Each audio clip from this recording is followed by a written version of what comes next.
It's 5:59.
It's 6 o'clock.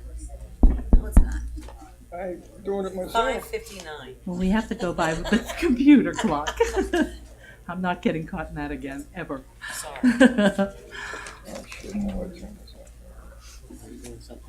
All right. Madam Mayor, it's 6 o'clock. It's 6:01. It's I'm gonna So sorry. no worries. Good evening, everyone. I would like to call this Tuesday, September 9th, City Commission meeting to order and ask the clerk to call the roll, please. Mayor Pam Triolo, Here? Vice Mayor Scott Maxwell. Here. Commissioner Omari Hardy. Not here for, Running in. Here. Why'd you connect it? Commissioner Andy Amoroso. Here. Commissioner Herman Robinson. Here. Thank you. If everyone would please rise for the invocation offered on behalf of Commissioner Robinson. Sovereign of the universe, who created all in love, teach us to love all that is good and beautiful in this world. Teach us to honor the dignity and differences, recognizing that one who is not in our image is none the less in your image. Never forgetting that the people not like us are still people like us. Bless us that we may be a blessing to others.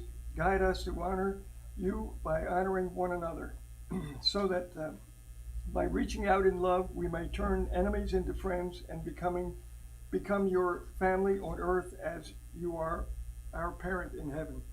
Beloved God, bless the members of this commission and guide their deliberations, that they may govern this city with wisdom and justice, grace and compassion, bringing honor to your name and your blessing to humankind.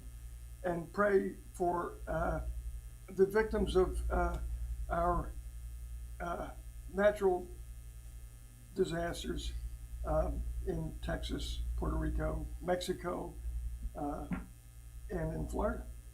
Amen. Vice Mayor Maxwell, you may say please. I pledge allegiance to the flag of the United States of America and to the republic for which it stands, one nation, under God, indivisible, with liberty and justice for all.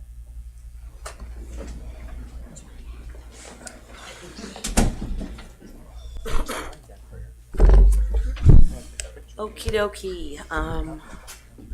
Welcome, everyone. It's so good to see your smiling faces. I know we've been through a lot together. Let's have a great meeting, okay? Here we go. Additions, deletions, reordering. City Clerk. Madam Mayor, we had to remove 2 of the contracts due to the storm. They were from Miami and they were not able to get back to their offices in time. We moved them to October the 3rd. And also, under the consent agenda, there was the purchase and sale of the Lake Osborne Waterworks, and we've moved that to a public hearing at the, during the beginning of the meeting. Okay, so we're going to move that Lake Osborne as a item E. Item E under public hearings. Okay, and what were the 2 items that were deleted? The 2 was item M and item Q under consent, and we are moving those to October the 3rd. Okay. And And also, the city manager is asked to do a presentation, if we could add a presentation. 6C. To 6C, which would be basically Irma. And our status. An at this point. interpretive dance. An interpretive dance. Please spare us that, city manager. So I'll entertain a motion to accept the agenda as amended. So moved. Second? Second. All those in favor state so by saying aye. Aye. Aye. All those opposed? Motion carries unanimously. Thank you very much. We're going to move on to the public hearings. You may wonder why the presentations are below that, just to give you a heads up. For legal reasons, Glenn, if you wanted to just touch on that for anyone who wonders why the agenda is somewhere. Caught me in my entirety. So we just needed to have these hearings at this time, that's all. Okay, great. All right, moving on to item 5A, resolution number 43-2017, first public hearing, establish the fiscal year 2017-18 tentative general city millage rate and set the second public hearing for September 26, 2017. I'll entertain a motion. So moved. Second? Seconded. Okay, I wasn't here for the conversation, I guess, at the budget workshop that I watched, but I didn't know if there's any further comments on anything. Yes, Madam Mayor, if I could. Please. As you know, I proposed a modest reduction in the millage rate for property taxes here in the city of Lake Worth. And after consulting with staff and finding out that we have the capacity to actually, in effect, put a small reduction in for a tax cut with no reductions in services, and in anticipation potentially also of a potential bump in taxes that may occur in a couple of years that may result as a result of the new homestead exemptions that the state is proposing, that's going to referendum by the citizens of the state of Florida. So I think it's time. We've held the millage rate at the same for many, many years. I can't remember the last time we've cut taxes, and I think the time is appropriate to send a real strong message of this city as being better managed every day. Our services are getting better every day. Our property values are getting better every day, and there's new investment every day.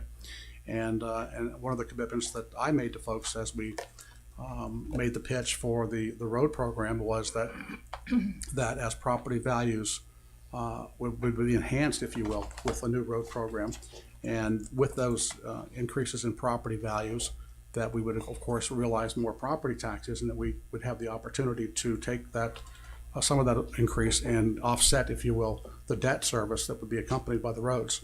So having said what I've just said, I'd like to turn it over to the city manager and or the finance director to give a lot more detail and backup to the things I've just shared. City manager? Madam Mayor and Commission, the Vice Mayor had requested previously, as he said, information regarding this $0.25 reduction. In the budget presentation we made during the workshop that we had, of which you were absent, we showed a budget that actually included that reduction. We came out of that meeting with direction we thought from the Commission as a whole to actually not make the reduction in this budget presentation. So what you'll see really in the difference between the two budgets is a reduction in the amount of money that we were drawing out of general fund balance, uncommitted fund balance reserves. So it went from, and Madam Finance Director, if you want to help me with that, the actual numbers between the presented budget and then this budget. Excuse me. Thank you, Mr. Manager. At the workshop on August 22nd, we reflected a budget with the reduction in the millage rate of 0.25, and it also reflected a use of fund balance of approximately $693,000. Any follow-up? So I think to the question and what Vice Mayor is asking is, was there any reductions in any of the budgeted items? The fact of the matter is, it didn't happen. The budget basically is the same. The fund balance drawdown is the difference. And I think that's what you're asking, Vice Mayor. Well, I want I wanted to be stated for the record. Some of the comments were made at the workshop were that we would have a reduction in services and things like that. I need an assurance from staff that that is not the case. I know we talked about this in our meeting the other morning, and I'm looking forward to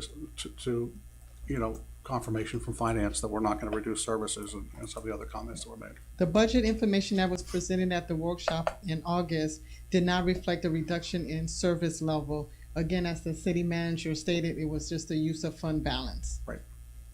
Well, So, okay. well, I guess where I'm at, Madam Mayor, is, first of all, I got a little bit caught off guard. Typically, I thought we would have the resolution either read by yourself or the city attorney. So I wish I would have had the opportunity to make that motion with the request for the reduction. So I don't know if this is a procedural issue, but I would like to I would like to make her the motion to potentially reconsider their motion and to reflect a modest reduction. Also, I want to speak to the context and the content of the workshop. Madam Mayor, you were not here for whatever reason, and I had death in my family. and you know, we had some discussion back and forth, and I felt that it would be appropriate not to just kill it right there, but to bring it forward to this meeting. Unbeknownst to me, when I had my meeting yesterday with staff, they had changed the numbers and moved it back to the original millage rate. And you know, I challenged the staff on that, and they said that that's the way it had to be. I don't believe it has to be that way. But I've not had a chance to speak with council on this, but I would have preferred that this had been brought back in the format that was presented in the workshop, because you were not here to weigh in on what was happening. So we're faced with a situation where we have to either box out the opportunity for a reduction, or somebody has to make a motion for that reduction. So that's what I'm asking for, is the maker of the motion to reconsider their motion. And who was the maker of the motion? I was not the maker of the motion. I believe I seconded it. Commissioner Amoroso. Commissioner Rosso. Okay. So, hold on, let me just see, this asked directly if you wanted to change the motion to reconsider. Well, no, because the conversation we had, you know, I don't have a problem with changing it to have the conversation, but the conversation we had, and then, you know, it was, well, the mayor's not here to weigh in, but, you know, we should move forward.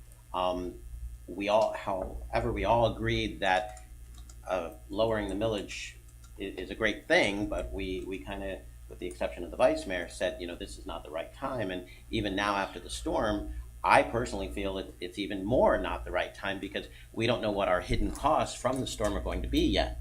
You know, there's going to be additional costs. How, you know, we all like to lower the millage rate, but, you know, we didn't feel that it was the right time with, and my comment was, you know, we're taking 693 out of fund balance, and we're borrowing from each individual fund. In this case, if we were closer to breaking even, then I might feel differently. But, you know, at this time, and that I can't speak for the other commissioners, but that was kind of the conversation. So that's a negative on changing the motion, Commissioner Hardy? Yeah, and I just wanted to say, really to echo what Commissioner Amoroso just said, and just to add, you know, a few more layers to it. Basically, what will likely happen in 2018, we have an initiative coming to, well, not we, the legislature sent an initiative to voters to basically approve an additional exemption from property taxes, and that's going to cost us around $286,000. Right, lowering the millage rate a quarter of a mil would cost us around another $230,000. Right, so voters are most likely going to get their own, you know, they're going to vote themselves a tax cut most likely in a year. And so I don't think, you know, in my opinion, you know, I don't think it's prudent for us, being that we're probably going to lose this amount of money, to set ourselves up to be even more under-resourced than we are right now. In addition to that, I understand that it's not the case that services will be cut, but at the end of the day, if we continue to draw down from these fund balances, then we're going to have to make long-term decisions. And I just think a reduction in the millage rate at this time is premature. I agree with the vice mayor when he says that there are lots of positive things happening in the city. We're getting more investment every day. There's a lot more interest, but at the end of the day, I don't think this is the time. I don't think we're at that place yet. Commissioner Robinson, did you want to weigh in before I allow second Well, rounds? I'm just not going to repeat myself. Same thing. Yeah. Vice Mayor? Here's what's going to happen if the voters vote in additional homestead exemption in 2 years. We are currently just almost at 9 mils of taxation. In order to provide the level of service that we're providing now, that $280,000 is going to put us over 9 mils. And we're going to really start staring down at the statutory limit of 10 mils of taxation in the state of Florida. This proposal is not only for all the things I just mentioned, but it's also a hedge against what potentially could happen in 2 years. We're actually going to have to increase taxes to well over 9 mils of taxation, and I do not want to be in that position. We are trying to get away from having the reputation for having the higher tax rates and the higher utility rates in the city, which are disincentives to investment. So, that's my position, and I'm really disappointed that we haven't had more conversation here. I don't know that staff has weighed in and assured us that we're going to be okay if with a reduction. Okay, this is not going to put us in peril. This is not going to, we're not compromising anything by going down this route. Did you have anything, Marie, that you wanted to add? Yeah. In response to the Vice Mayor, again, the information that was presented at the workshop did reflect a reduction in the millage rate and the use of fund balance, which of course the city can manage. Okay. Commissioner Robinson? We should be having that conversation then. We've always been threatened by the increase in taxes up, to 10% or that limit, since for at least 20 years that I know of. And we should have that when we need to, not, and we can carry this conversation on for the evening if I'm not in favor of that. Okay. Well, we're not past the time limit, so I'm keeping an eye on it, trust me. Okay. Well, let me weigh in since I was the one who wasn't here the last time.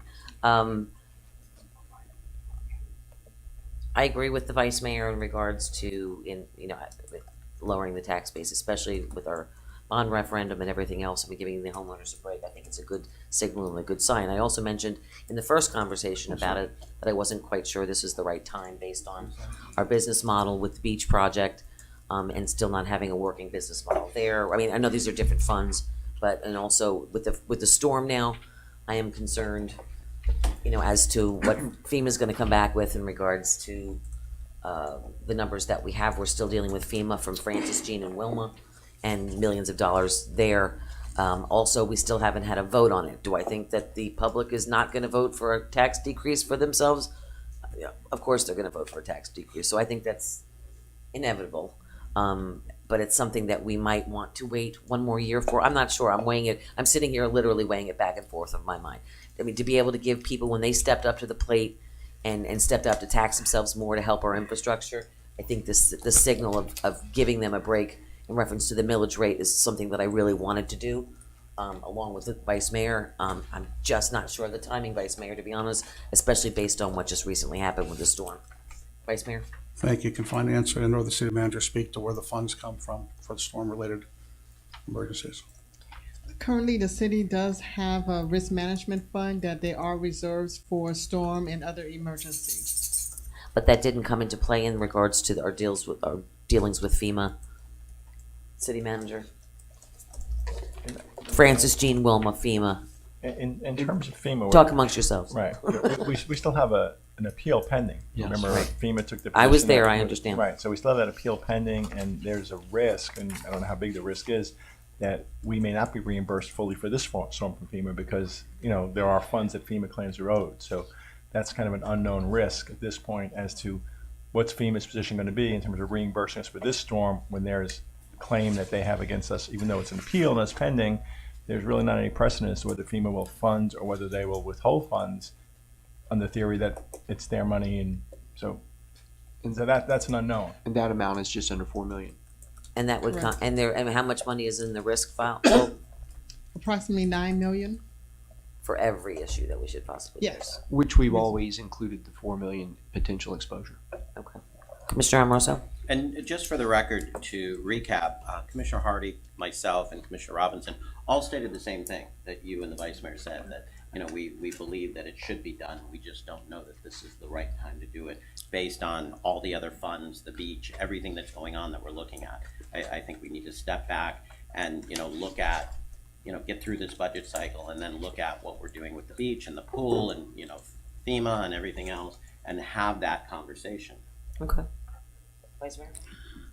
I understand and respect your comments regarding the different funds, but I want to remind ourselves that they are in fact different funds and they do not impact necessarily the general fund.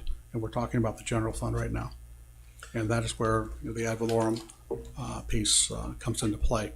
So it's nice to talk about the beach and what's going to be done at the beach, but at the end of the day, any upgrade or complement or fix, whatever the case may be, whatever term you use, is going to be a capital expenditure. And it's not going to be a... Just indirect to that, we're talking about our reserves. How much do we want to draw down our reserves? What is the total of our reserves, Ms. Eleanor? General fund currently has a fund balance of 5.9 million. And the difference of drawing on the reserves as written, and I'm sorry, I don't have my backup with me up here, is it with the reduction and without the reduction? With the reduction, 693,000 approximately. Without the reduction, 426,000 approximately. Commissioner Hardy? Yeah, I have compassion for tax-paying homeowners. That said, if you live in the state of Florida, you enjoy the fourth lowest tax burden in the United States, right? So we are providing more, so, and in my opinion, local government is where things happen. We're taking out your garbage. We're doing all of this stuff, and we're doing it with very little support from our state. And we're a small city, 7 square miles. We don't have a lot of room to grow out, and I think we're doing a heck of a job with what we have, but we can still do better. And, how many meetings do I sit in with staff and, we talk about ideas and whatnot, and there's just not the money there for it. I don't know that this is the time to decrease our ability to provide services to folks. Not to say that services will be cut like next year as a result of any reduction in the millage rate, but if we keep dipping into fund balances because we've decided to deliver a tax cut the year before voters deliver to themselves a tax cut, I don't know how prudent or financially conservative that really is. I think we should keep the millage rate the way that it is. Honestly, it's just Okay, we got everyone's opinion on that, Vice Mayor. I want to speak to the potential referendum in 2 years. While the voters may be thinking they're voting themselves a tax cut, they're in essence voting themselves a tax increase, because the money that is going to be saved by the taxpayers has to be made up somewhere, which means government either cuts services or they increase taxes to cover the revenue that would not be generated through the tax cut they just gave themselves. So it is going to be a tax increase if folks vote for an additional homestead exemption. That's number one. Number two, per the numbers that the finance director just gave us, the difference between adopting this, my proposal, or not adopting it is 3% of our reserves. That's point number two, 3% of our reserves, 3.3% of our reserves. And number three, as I said at the beginning, we're in the business of trying to stimulate the economy and stimulate investment. Okay, so we're not doing this this isn't a handout. This is an inducement, if you will, to show that this government is being run better, things are getting better, our property values are increasing, so we get more investment that's going to actually raise our values and bring in more revenue. So this is an investment in bringing in more revenue going forward. To stay stagnant and not to do something is irresponsible, I think, at this point when we have the ability to do it and things are moving in our direction. Do we have any public comments cards on this? No? Yes, I do. Why don't you, Magically. Only Mr. one? Wellfeld, why don't you stay there? Only one? Through modern technology. Yeah. Mr. Wellfeld. State your name and address, please. Marty Wellfeld, 829 North Lakeside Drive. There's never a bad time to do the right thing. Any reduction cannot be offset in the future by an increase. So long as you have the responsibility to run the city for the benefit of the citizens, it is indeed up to you to squeeze the rock as hard as possible to get yet more blood out of it. Although it's only 7 years ago when we started to come out of the deep recession, this city is light years beyond where it was at the time. We were looking at bankruptcy. We were looking at keeping the boat afloat. Let's have some perspective here.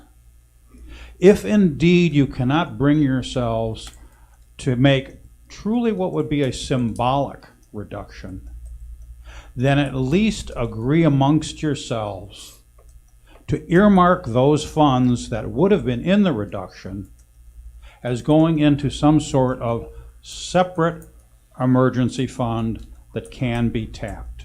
Keep them on hand.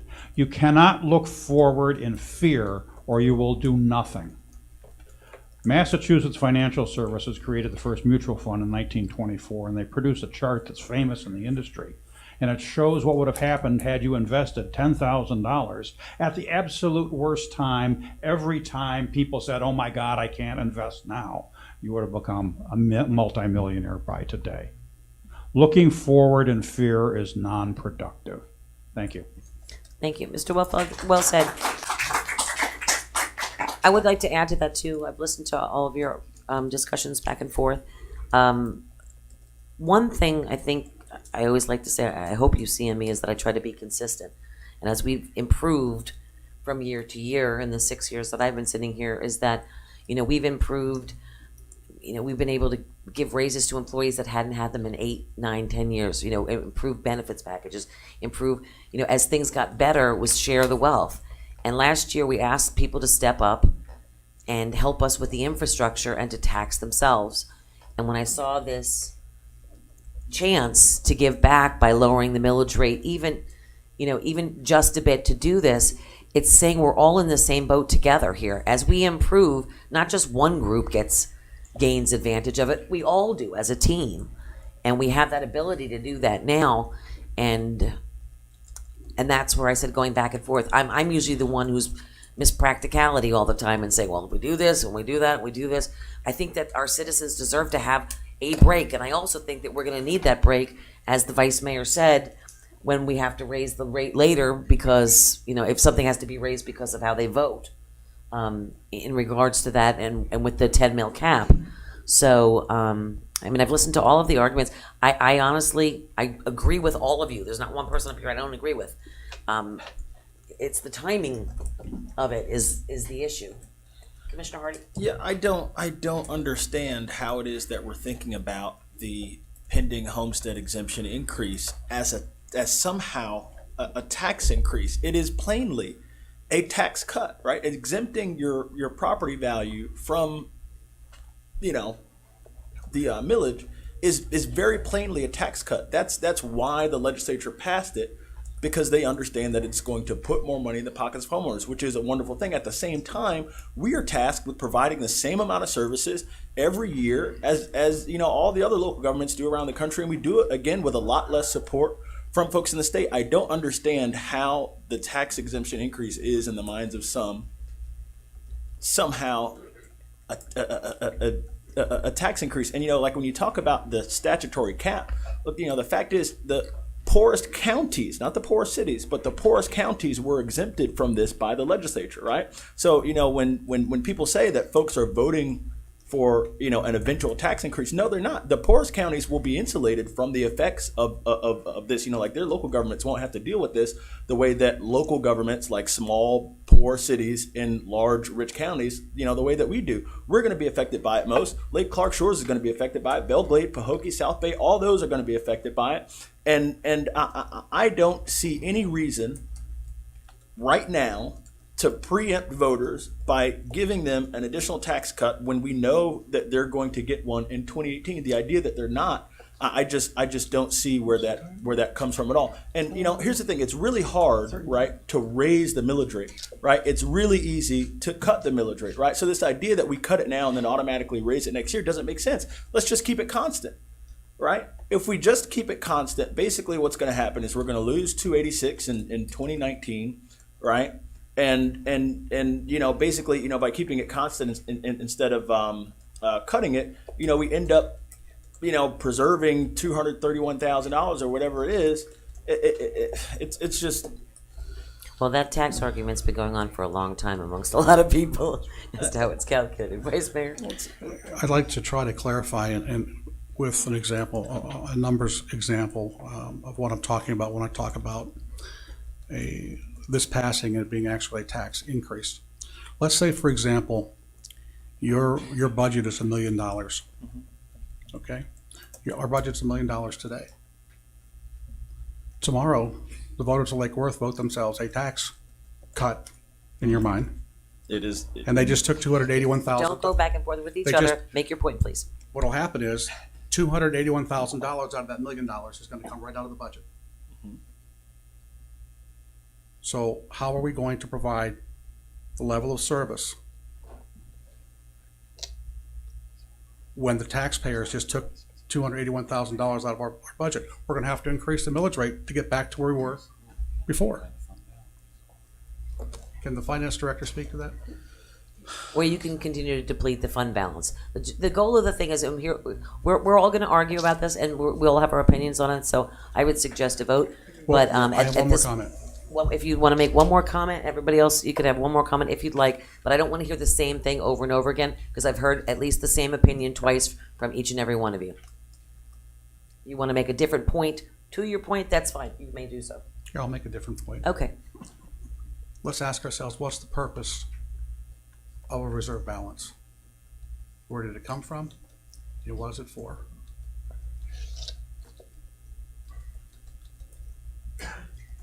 If I may answer that question, Commissioner Hardy? to be used in a rainy day, not to be used to finance tax cuts.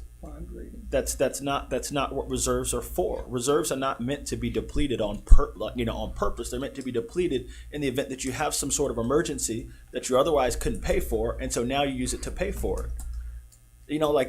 Could you make the argument, though, that it would be used to spur an incentive to invest in our community? If we're looking at and I'm not gonna go back and forth, I'll make my comment, then you can make yours after, or unless somebody else has something, is that we've really focused in 6 years on removing the disincentive. And one of the biggest things that I hear from people trying to invest in the community is that the tax base is the highest one of the highest in the county, where our taxes are from an investment standpoint. Whether that's true or not true, that's not the question. It is that if we're trying to spur investment in the community, wouldn't it be a good time to lower the tax base to spur investment? So if we take a hit in regards to the eventual homestead exemption, that we have the investment there to help cover the cost that we would lose by the reduction in taxes.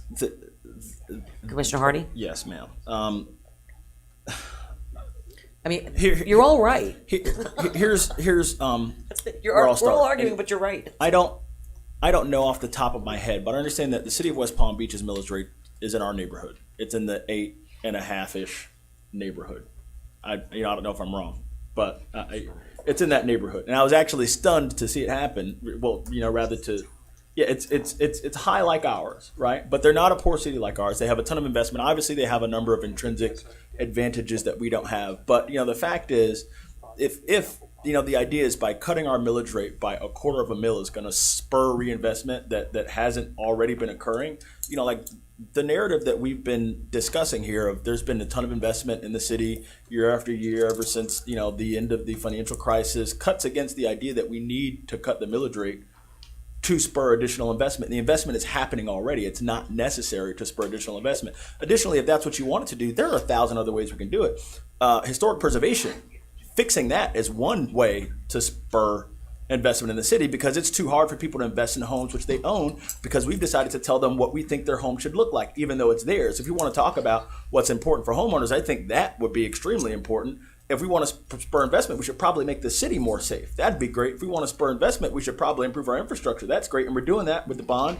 Hopefully we'll continue our commitment to infrastructure with the penny sales tax. But I think there are 1,000 better ways to spur investment in the city of Lake Worth other than to give folks this symbolic tax cut. And it might be symbolic to voters, but it's not symbolic to us. This tax cut that we're bandying about is going to cost us $231,000 immediately. The homestead exemption is going to cost us another $286,000. Now we're in the hole for over $500,000 annually, when this year we had trouble balancing our own budget. It does not make sense to me.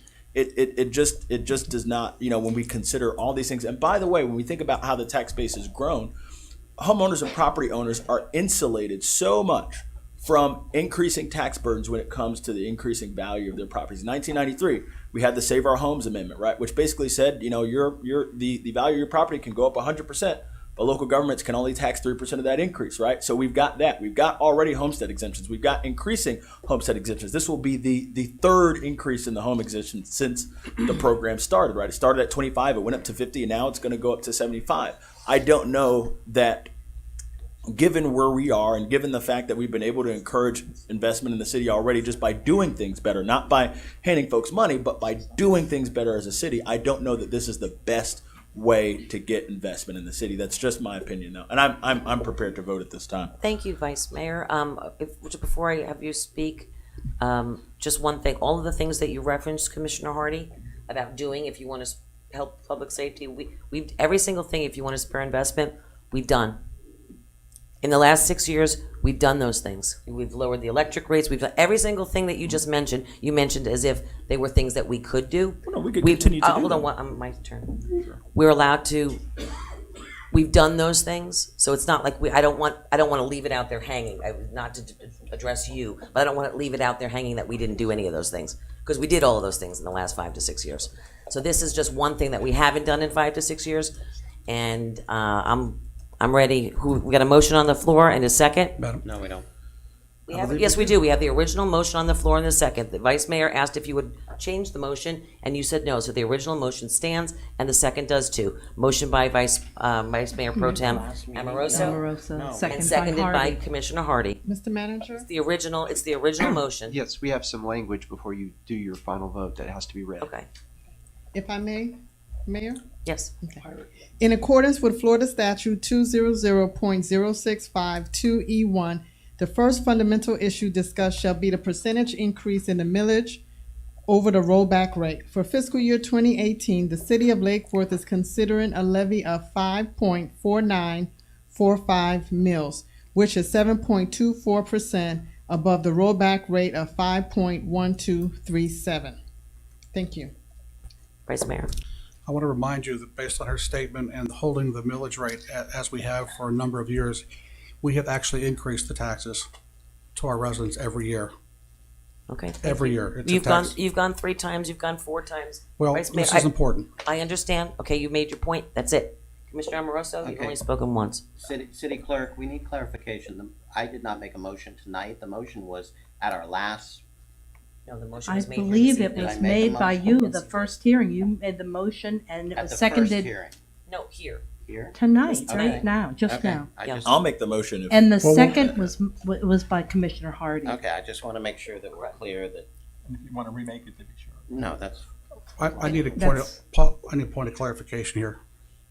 Were we appropriate in making a motion before the statement was read or anything from the mayor? I think you are, but if you want to be safe, just remake the motion. motion to approve. seconded. Motion by Commissioner Amoroso, seconded by Commissioner Hardy. Do you need to read it again? Read it again, just for the purpose, because I don't want to have to come back again. It's in In accordance with Florida Statute 200.0652E1, the first fundamental issue discussed shall be the percentage increase in the millage rate over the rollback. For fiscal year 2018, the City of Lake Worth is considering a levy of 5.4945 mils, which is 7.24% above the rollback rate of 5.1237. Vice Mayor. I'd like the finance director to remind everybody this is in fact a tax increase. You can say what you'd like. You don't have to remind the finance director to say anything. She speaks on her own will. If you want to ask her a question. Okay, finance director, is this a tax increase? Yes, this is advertised as a Thank you. tax increase 7.24% above the rollback rate of 5.1237. We've reached over 30 minutes at this time. We've got a motion on the floor in a second. All those in favor state so by saying aye. Aye. All those opposed, No. nay. Motion carries 3-2 with Commissioner, Vice Mayor, and myself. Okay, moving on. Public hearing B, resolution number 44-2017, first public hearing, adopt the fiscal year 2017-18 proposed city budget, and set the second public hearing for the 26th, 2017. Did you need to read it, or do you, city attorney? Is there something that needs to be read There's- first by you? No, there's no language for the budget item. I'll entertain a motion. So moved. Second, Second. public comment cards. No, ma'am. Now, does this reflect what was just voted on? Yes. Yes, it does. And so the budget that was just voted on was voted in with, A millage rate of 5.4945 mils. which was just voted for. Correct. Okay. We've got a motion on the floor in a second. All those in favor state so by saying aye. Aye. All those opposed? Nay. Motion carries 3-2. Moving on to 5C, Resolution 45-2017. First public hearing, adopt the debt service rate and set the public hearing for September 26, 2017. I'll entertain a motion. So moved. Second, do Seconded. we have any public comment cards? No, ma'am. Seeing there are none, all those in favor state so by saying aye. Aye. Aye. All those opposed? No. Nay. Motion carries 3-2. Ordinance number 2017-22, second reading, designate the restricted committed assigned fund balances for fiscal year 2017 in accordance with GASB 54. Do we have any, I'll entertain a motion.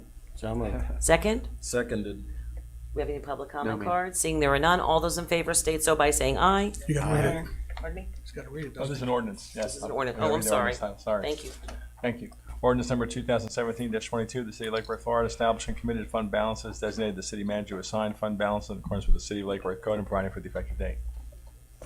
I'll entertain a motion on the ordinance. I have a question. First, I'll entertain a motion on the ordinance. So moved. Moved by Commissioner Hardy, seconded by Commissioner Amoroso. Vice Mayor? I'd like Finance Director or the City Manager to just explain to the public what this means, please. Okay. Item 5D is an ordinance in second reading, designated the restricted committed assigned fund balance for fiscal year 2017 in accordance with the Government Accounting Standards Board. Essentially, what that provides is for our reserve, saying we're going to reserve certain amount of funding for different elements, including emergency and what have you. And we have to do this by ordinance, 2 readings. This is the second reading. Okay. Any public comment cards? No, ma'am. Seeing there are none, all those in favor state so by saying aye. Aye. All those opposed? Didn't hear you, Vice Mayor. I said aye. Motion carries unanimously. Thank you. Moving for presentations. We No, have, Madam Oh, Mayor, I'm I'm sorry, sorry, we there had was, E. we had. sorry about that. Item Oh. E. Right. Where is it? It should, you have your, I'll give you mine, right here. Oh, thank you. Okay. This is now, was from the consent agenda, item C. It was 10C. now it's going to be, is it an ordinance or is it, how is it going to read? Resolution. It's a reso. It's a Resolution number 51-2017, approving the agreement of purchase of sale of water system with Lake Osborne Waterworks. Good evening, Mayor and We need a Commissioners. motion first before presentation. I'll entertain a motion. So moved. Seconded? Second. Seconded by Vice Mayor, moved by Commissioner Hardy. Thank you, Brian Shields. Yes, Brian Shields, Water Utility Director. Good evening. This is a culmination of years now of litigation between Lake Osborne Waterworks and the City of Lake Worth. This item will authorize staff, and particularly the City Attorney's Office, to move forward with the purchase of the system and go to closing. We've gone through the requisite public comment. We had a previous meeting, as you recall, we did receive an objection from a citizen of Lake Osborne Estates. After that meeting, I did attend the Civic Association meeting. It was a very fine meeting with about 2 hours worth of questioning. I did ask the board of the Civic Association if they did wanted to file any written objection, which they have not. I know Ms. Davis that is here this evening, she would like to speak. She did submit a letter today to the city clerk, so that's in the record.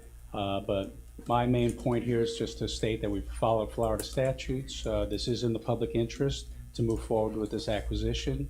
And in your backup, you've got all the requisite portions of the statute that we followed with our financial advisors to make sure this is a wise decision for the city commission. Okay. Okay, we have a public comment. I know some cards. I know that, I think this is, is the woman who wrote this here? I don't know, I got 2 here. Miss, That yeah, was- Miss that was on this Davis one. is right there. Yeah, I see that. Thank you.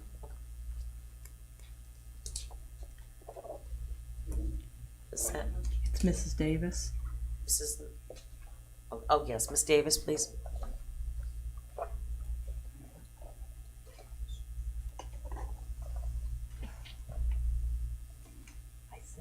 adjust that as you need. I did that before and I fell off. My name is Marilyn Davis. I live at 5662 Lake Geneva Drive, Lake Worth, in Lake Osborne Estates. And yes, I was at the meeting with Mr. Shields.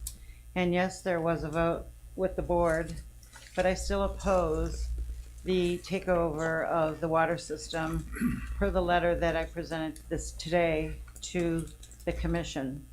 And I gave some of the reasons after obtaining the lawsuit from the 15th Circuit Judicial Court down at the courthouse. I looked at what the original lawsuit was about, and there was 359 pages, and I only printed 51 pages of it out. I have those 51 pages here. And one of the issues, and it's a big issue, was the labeling of our community as a multi-family community. And it affects the rates that they charge for the water. We are not a multi-family community, we are a single home community.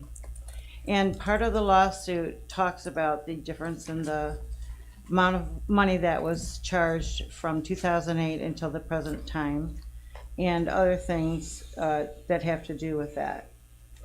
There were other issues in the lawsuit that I felt that I didn't list here, but if you want to go over each of the reasons that I outlined in my letter, I really feel that we are being manipulated and intimidated and told what to do about our water system and given no choice in the matter. Not once has Lake Worth or Lake Osborne Waterworks come to our board meeting. This has been going on since 2014. They've never written us a letter. They've never contacted any of the homeowners. They've never even told us that this lawsuit even existed until August 2nd, when we were hand-delivered a letter stating that there was a resolution being voted on by you all here, and that we had 5 days to oppose that lawsuit, which I came up here at the last meeting and talked to you about. I just feel that what is this big hurry, for one thing, without us exploring all of our alternatives. Hold This on one is moment. a May I have major, consensus to give her another minute of time? please. Since she's the only one speaking. My husband's here, so I can Yeah. have him come up and Do you do want the to other come up? if you'd Yes, like. that would be wonderful, thank you. But, You giving him another minute, or you're giving Are you her gonna- I don't, Are you I going to probably speak as only well? need about 20 seconds. Okay.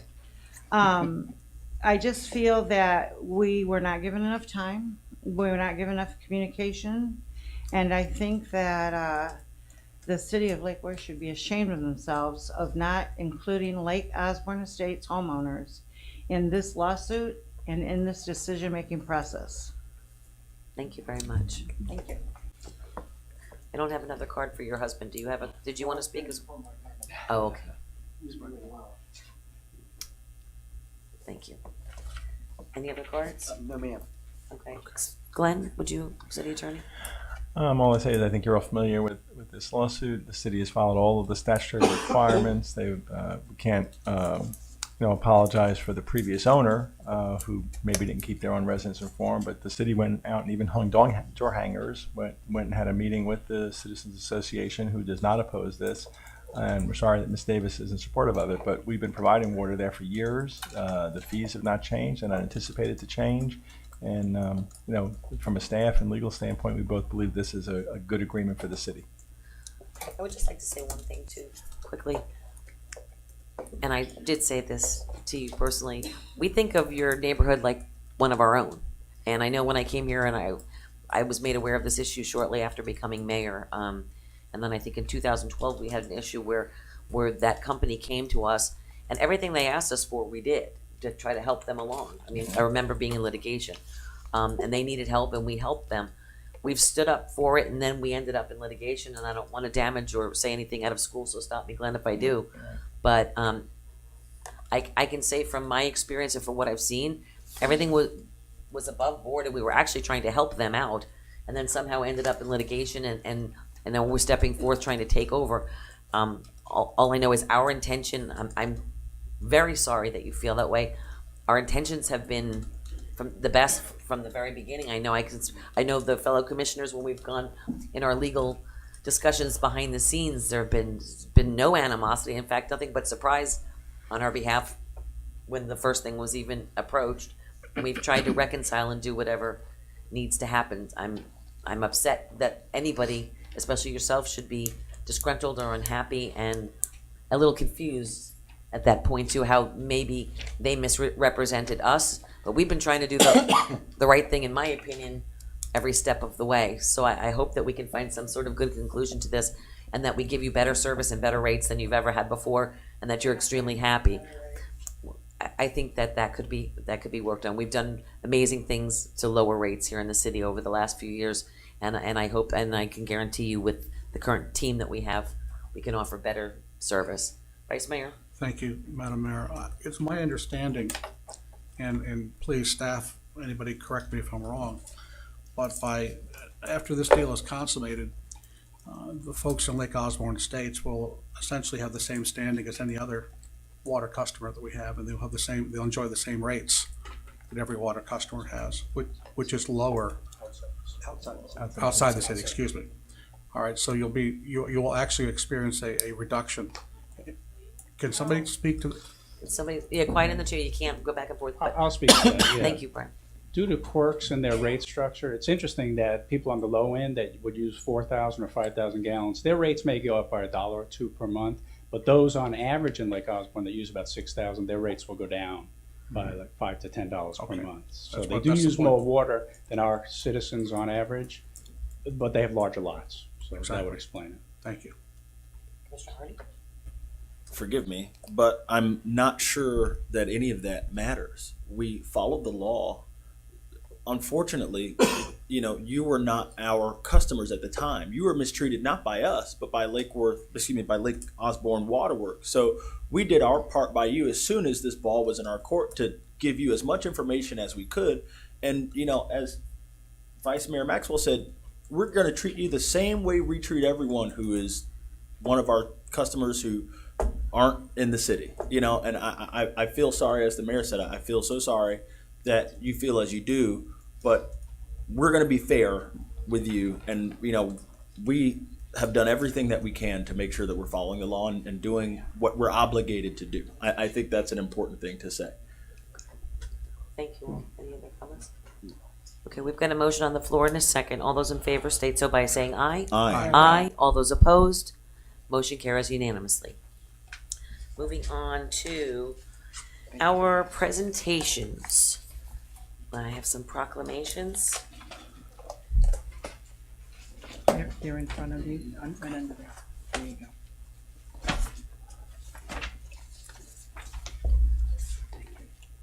Based on what's going on in the world today, this is very poignant. Is there anybody here to receive the proclamation? There is no. Okay. Whereas the last few weeks have not been easy for our nation, our state, or our communities.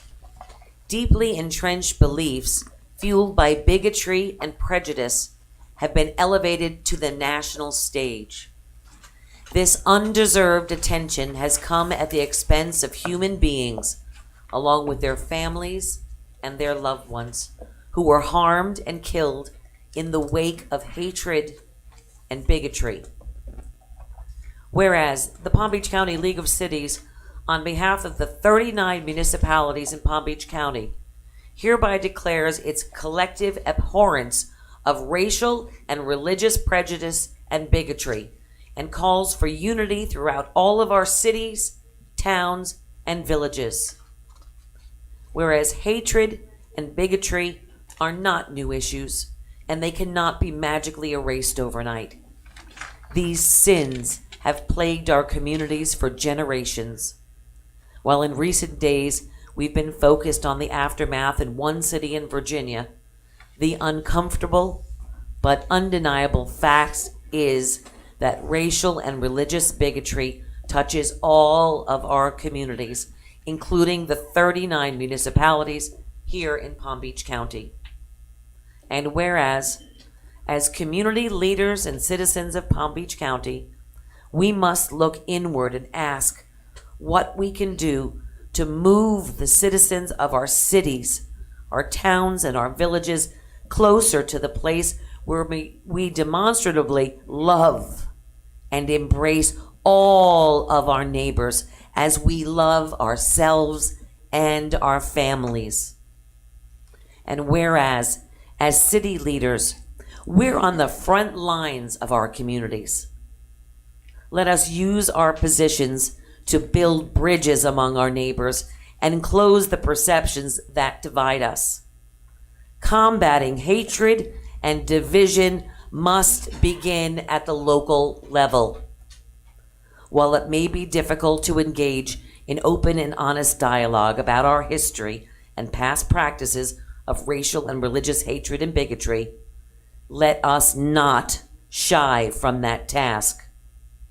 Let us continue to work together to build better communities throughout Palm Beach County, and especially a better Lake Worth for all generations. Now therefore be it resolved that the city of Lake Worth stands up against bigotry and hate-based violence of all kinds. And I, Pam Triolo, Mayor of the city of Lake Worth, Florida, by the virtue of the authority vested in me, do hereby declare that we stand in unity with the Palm Beach County League of Cities in our abhorrence of racial and religious prejudice and bigotry.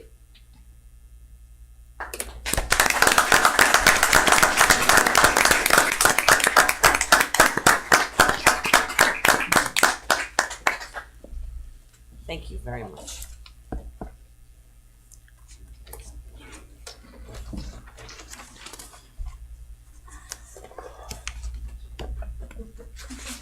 Talk about complete mood change.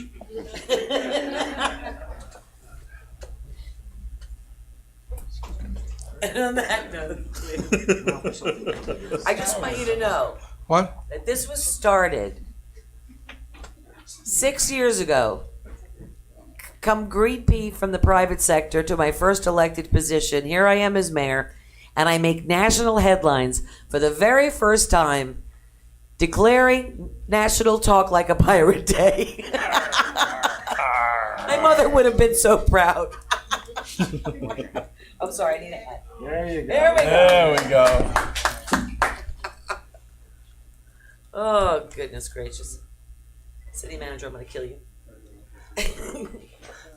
Whereas the city of Lake Worth is known to possess a spirit of independence, high spirits, and swashbuckling, all traits of a good pirate.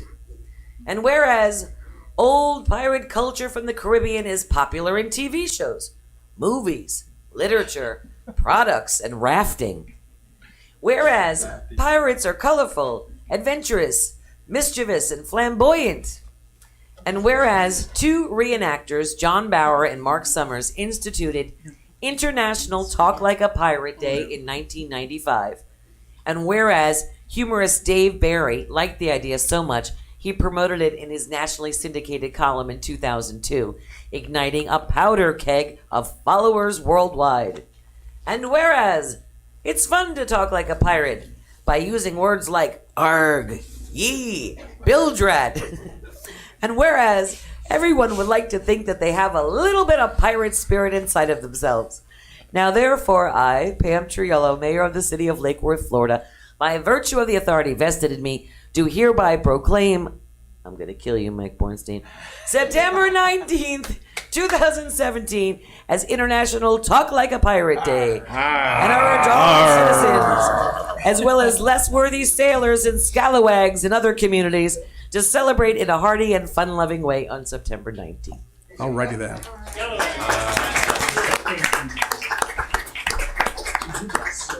Thank you. I've had practice now. Here for you. Are you making a comment? No, I actually want to go Okay. next time. All right, moving on to item C. Back to serious, okay? Now. Do I have to take off the hat? I don't know, you look kind of Kinda round. good, isn't It's it? pretty bad, huh? I look blonde. There's a cameraman, can you put me It's up like on a the cross screen? between a beanie and a Shriner. And a biker. And a biker. It's a yarmulke There pirate. goes my hat. More like a yard. Now you're on the screen. There you go.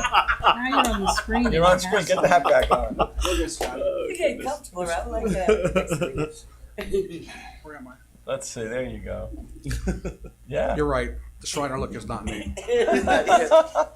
All right, back to more business. I don't even Point think of order, point of order, sincerity. I don't even think a Harley would fix that. Presentation, item 6C, city manager, please, you added this. Thank you, Madam Mayor and Commission. I just wanted to take this opportunity to wreck the stand here, to talk about the event, the storm that we just went through, Irma. While we'll be doing a report that's more in depth at later commission meetings about some of the things we've learned and things, as Ed Liberty likes to say, OFIs, opportunities for improvement that we've learned. I just wanted to make a few comments about Irma. First off, I'd like to say how incredibly proud I am of you, the commission, the mayor, of the job you did during this event, of the staff. They were stellar, and of the citizens and businesses. People prepared properly. They took the warnings, they took the instructions, and for the most part, it was an incredible movement of resources and people.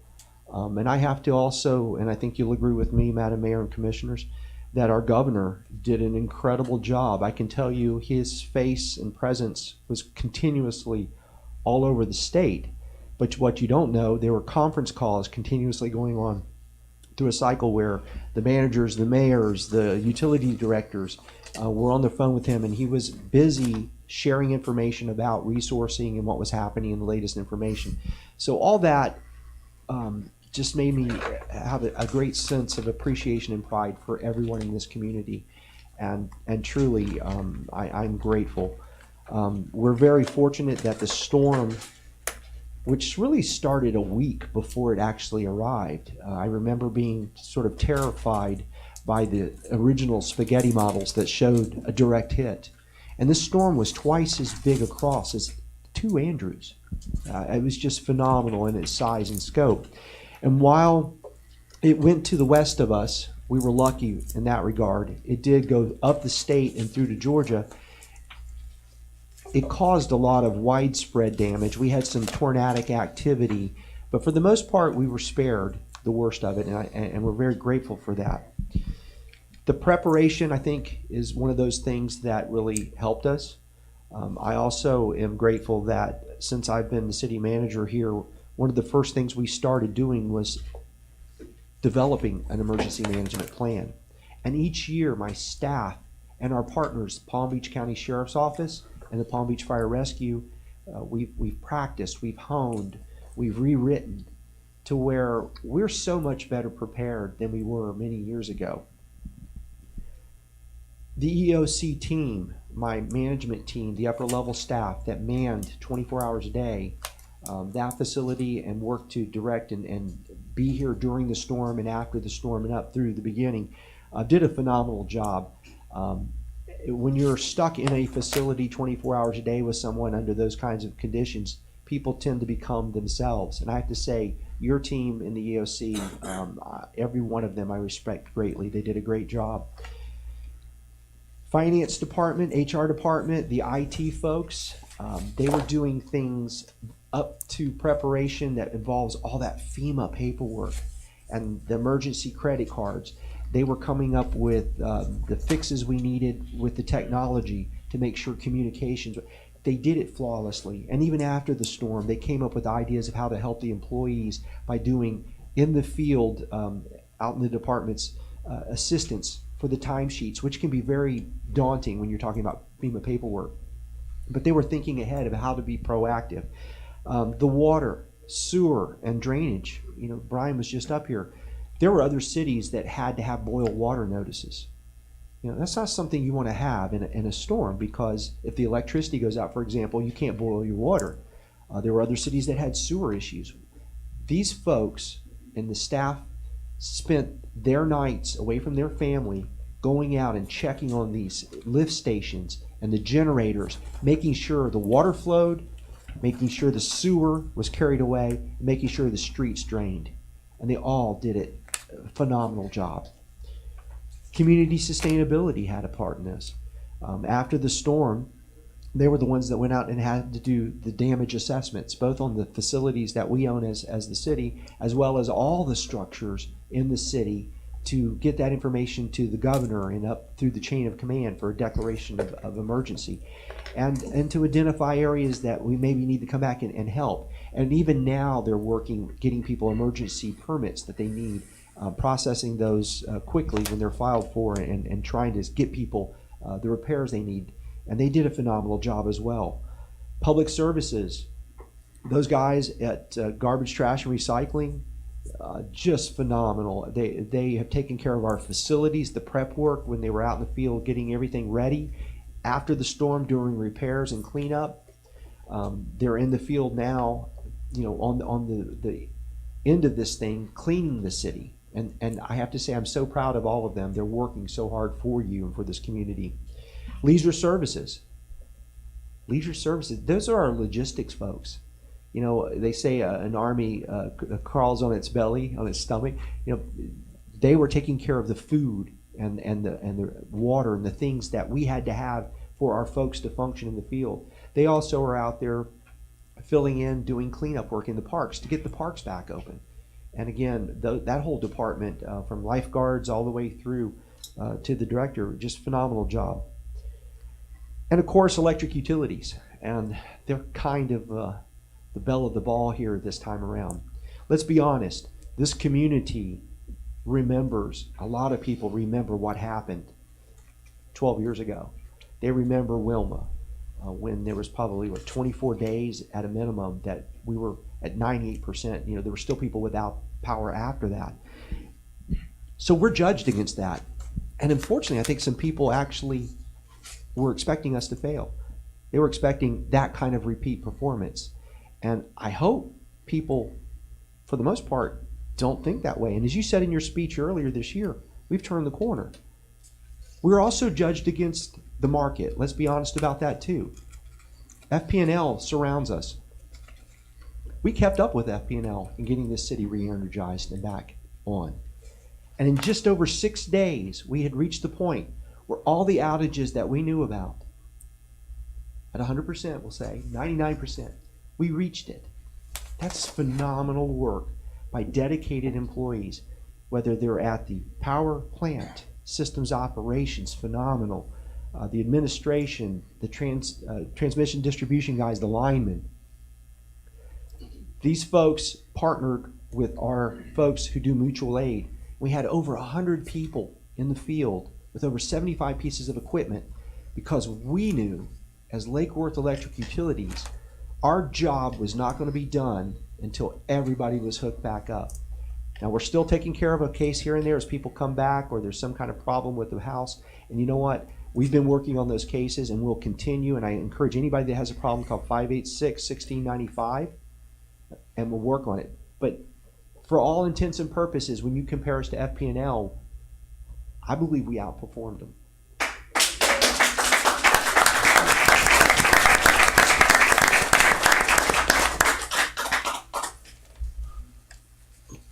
Would you have imagined several years ago when people were saying sell, sell, sell, that we would be having this discussion? And it's because we buckled down under your direction to do the hard, difficult background work, the hard, difficult fixing the processes, the hard, difficult work of making the plans and doing the late work of saying, how can we make this better? Where do we need to resource proper? Now, with that said, let me go one more. Communication.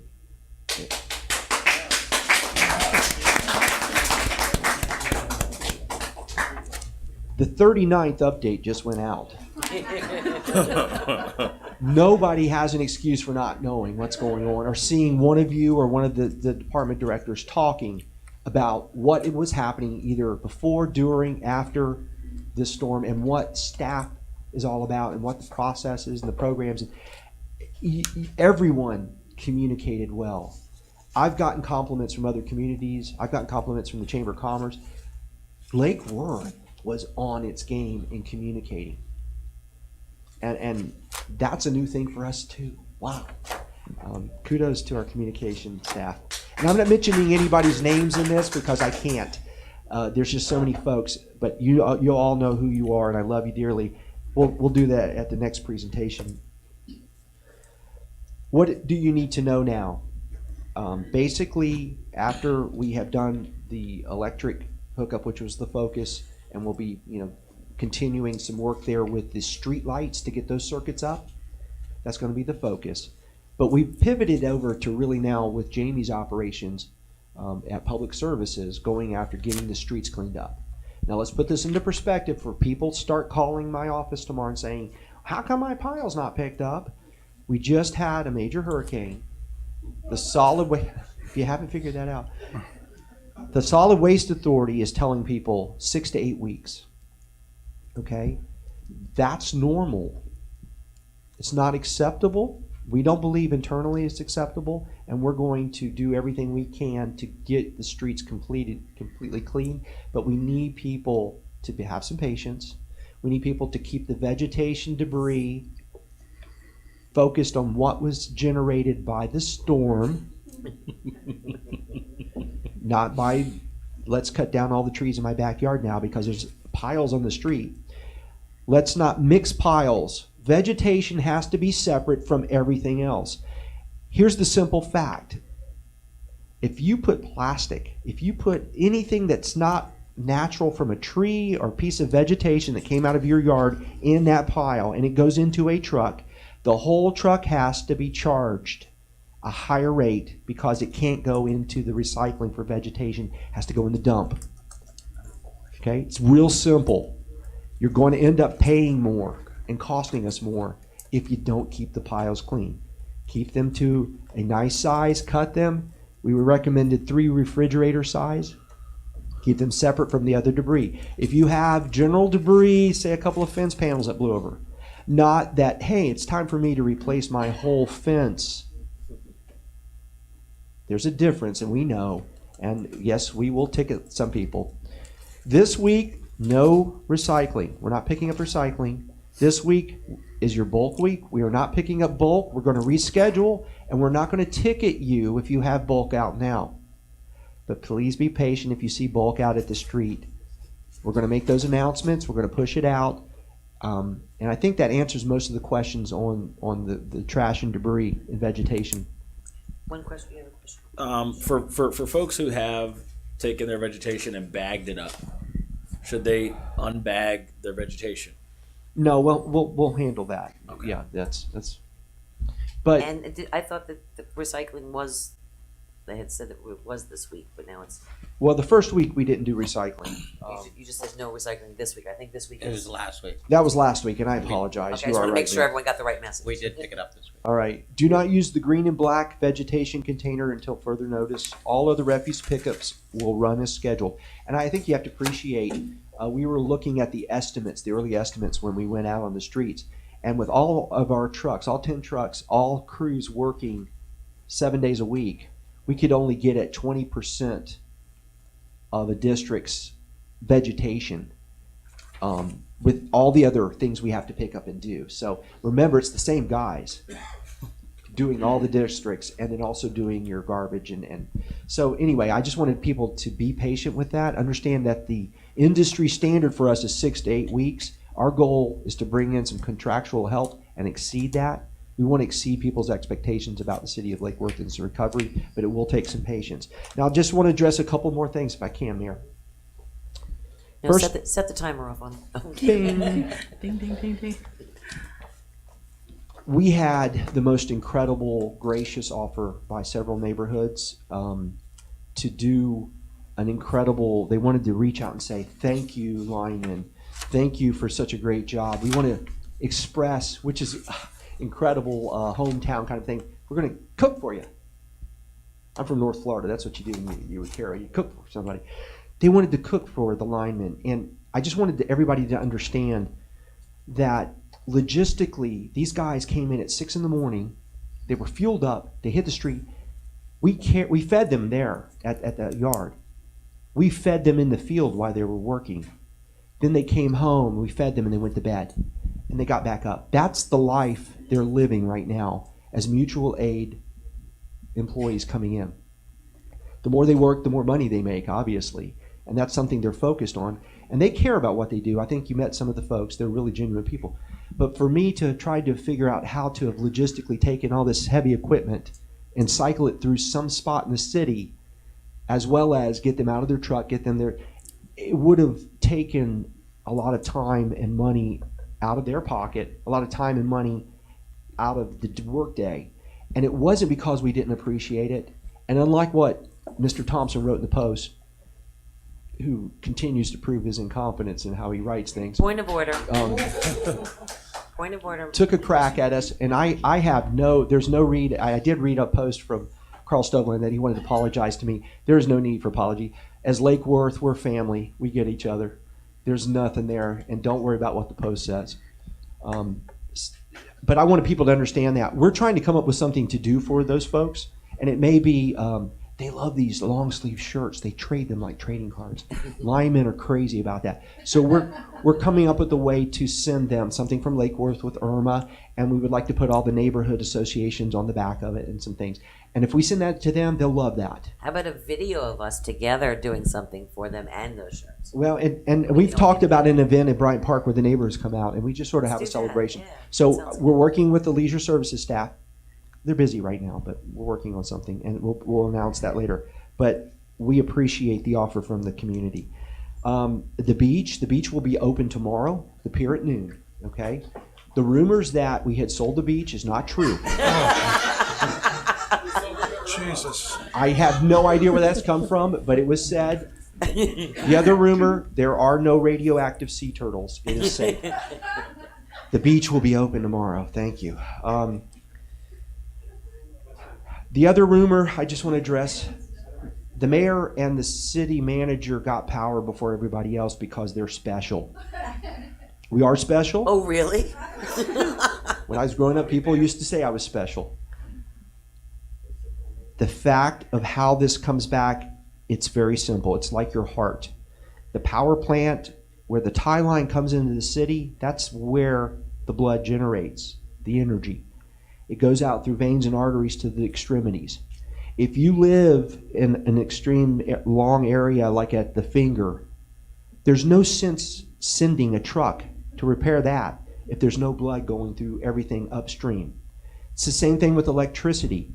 From the main bus at the power plant, we start at the main circuits and we work our way out and out, fixing and making sure the feed behind it works before we go to the next sections. If you In other words, I'm the finger. You are the toes, okay? I'm the toes. You came on at Friday afternoon, I believe. Friday night. I was Friday morning. Friday night. Yes, my wife said the same thing. She says, we're out here in BFE. But the fact of the matter is, we energize the system. It's scientific, it's logical, it's mechanical. It's not based on any other factor. We don't really care who you are or what position you have. And I think the proof that we came in on Friday morning and Friday afternoon proves that fact. Friday night. So I don't want to hear anybody saying there was any kind of preferential treatment for any group. The people trying to divide us through some kind of sectionalizing, you're this or you're that, are people that are not interested in this city as a whole, okay? And I resent that implication that somehow we're treating anyone differently.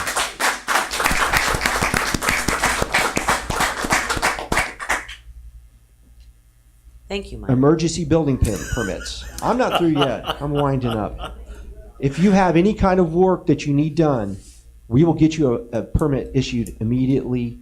It still needs to be filed by your contractor, whether it's an electrician, a fence guy, or whatever. Please go down, have them do the right thing, and get it in the system. We'll process things very quickly through the emergency building permit. And yeah, I will stop, Mayor. No, I didn't mean. I meant thank you for saying that what you said. I Not just like that I was really trying to stop you. was privileged to be involved at the position here, to see such incredible giving and gracious activity from all of you.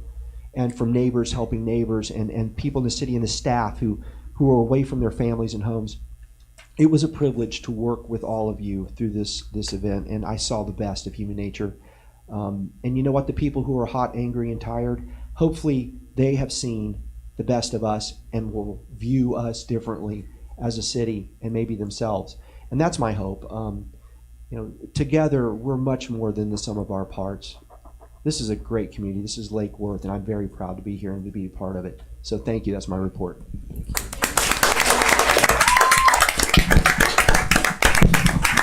I think that we can all, and I know we've got a big agenda tonight, but I think I can speak for all of the fellow commissioners to say, Mike, I don't want you here. I want you to listen to this. Oh, I'm sorry. We're very, very, we're very glad to have you here and seeing you in action and seeing Juan and all of our management team. Every one of you, and not just the management team, but everybody on all the teams. I mean, everybody really came together so much. And my fellow commissioners, I'm so proud of each and every one of you too. I mean, we were working together. They were utilizing our services and what we could do. Heck, my office was down until Friday afternoon, but no internet. A lot of people I know through work had no internet, so I couldn't open my office till yesterday. So that was a total from when I let all my employees go home to board up the Thursday before the storm. You know, we weren't down then, and then till it was 11 days of no work, and no working. So we all have our challenges, both, as representatives of the city and home, between Francis Jean and Wilma. I mean, my home lost its power for 3.5 weeks. I think it was after Jean. And we're always the last leg, usually in College Park. It was the longest. There was a lot of lines that went down, a lot of home damage that needed to be repaired during that storm. It was a big wind event. But all of you stepped up, and I've never been so proud, so honored, so flabbergasted by the many talents of our staff and everyone stepping up in different ways and handling, assigned different jobs. And I'm looking at some faces here of staff members that really surprised me. I know you didn't mention any names, but, I want to. To Walt and Ed, our new arrival. I'm sorry we had to welcome you with a giant hurricane at Liberty. And to Lauren and to Marie and to who else is here? The other Lauren, our biggest cheerleader, and where's Juan? And where's Jamie? And where's, this is some of our upper level staff. But to each and every employee in every department, you had to leave your families, you had to step up, you had to leave your kids, you had to find babysitters and daycare and everything in between when the storms passed. All the improvements that we've been making since I've been around that I've witnessed, it all resulted in what I witnessed and what we all witnessed these last few days. You're Lake Worth strong, man. And our community is Lake Worth strong. And I'm so sorry for the inconvenience. And I know it was hard. I had the Irma due for 5 days. One of the camera guys came up to me at one of the events and says, "Can I put you on camera?" And I said, "I didn't bathe today." I shellacked my hair and put some makeup on. You do what you got to do. But I'm really proud of everyone. I want to thank my fellow commissioners again for really stepping up. I've never had a team step up so big before, and I'm really proud of you all. Thank you. What's bad is when you say that to the reporter and they go, "I know." I didn't listen. It was bad. But thank you all very much. Thank you. To everyone. And to you guys for keeping it cool out there and for helping your neighbors. That was huge. You stepped up our community and our business community in ways I've never seen Lake Worth do before. You helped your neighbors. I saw some people put up shutters on 10, 15, 20 houses. I mean, they were helping everybody. You guys rock. Okay. Moving on to public participant. Oh, no. Commission liaison reports and comments. If we can keep them sort of brief, just because we got a lot of stuff going on. Commissioner Hardy. Well, it's been a long time since we have had a meeting. Too much has happened to recount all of that. But I do want to express just, my gratitude to the staff who worked incredibly hard over what seemed to be an unending period of time. At great sacrifice to themselves and to their families. I can't thank them enough. And what's scary to think is that we're going to be better next time because we're going to have the opportunity to learn from our mistakes. So I'm very pleased with the job that staff has did. I want to thank everyone who reached out to me to tell me about their particular issue. That gives me the opportunity to help you when you reach out to me. So thank you. Over the last, the interval since we've had a last meeting, the League of Cities appointed me as like an alternate member of the Treasure Coast Regional Planning Council. And I think that's good for the city because, here yet again, as Commissioner Rosso likes to say, Lake Worth has a seat at the table at an organization that in a lot of ways sets the vision for the Treasure Coast when it comes to urban planning and other planning matters. And so I'm really pleased to represent not just this city, but all cities in the county on the Treasure Coast Regional Planning Council. That's really all that I have at this time.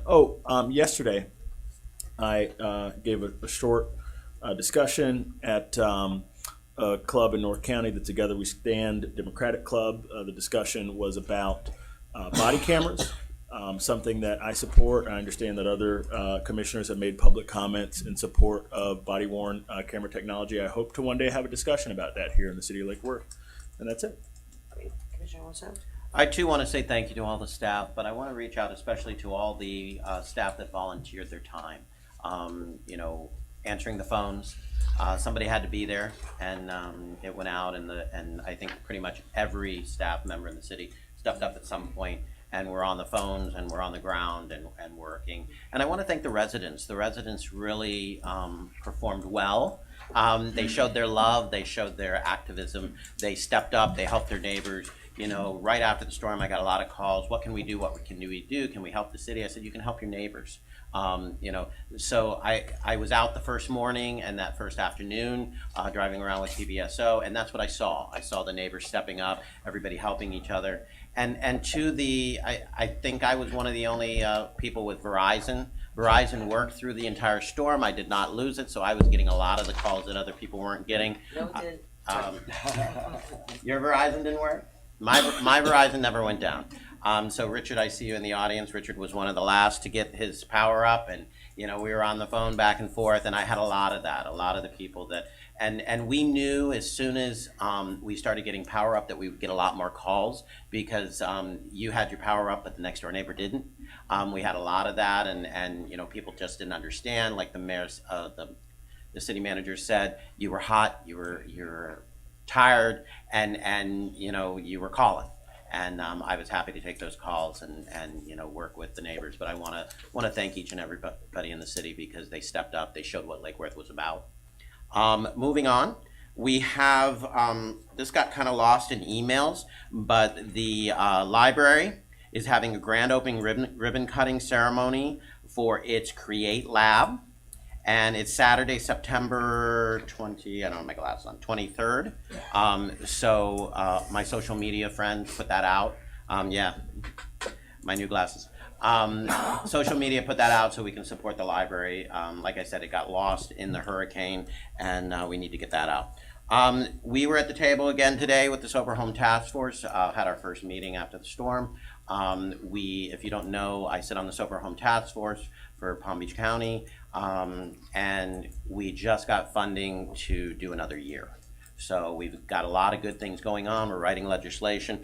This is just a piece that I want to pass out, and what you're looking at is the stats of what sober homes are doing in the city and in the states. If you turn it over, the thing that pops out the most, the southeast, if you look at the southeast, which includes Lake Worth, it's not broken down by city, we lost 140 facilities, sober homes. What that means is these sober homes are closing, they're getting out of town, insurance companies are billing them for overcharging their clients and overcharging. So they're closing down. What the Sober Home Task Force is doing is working.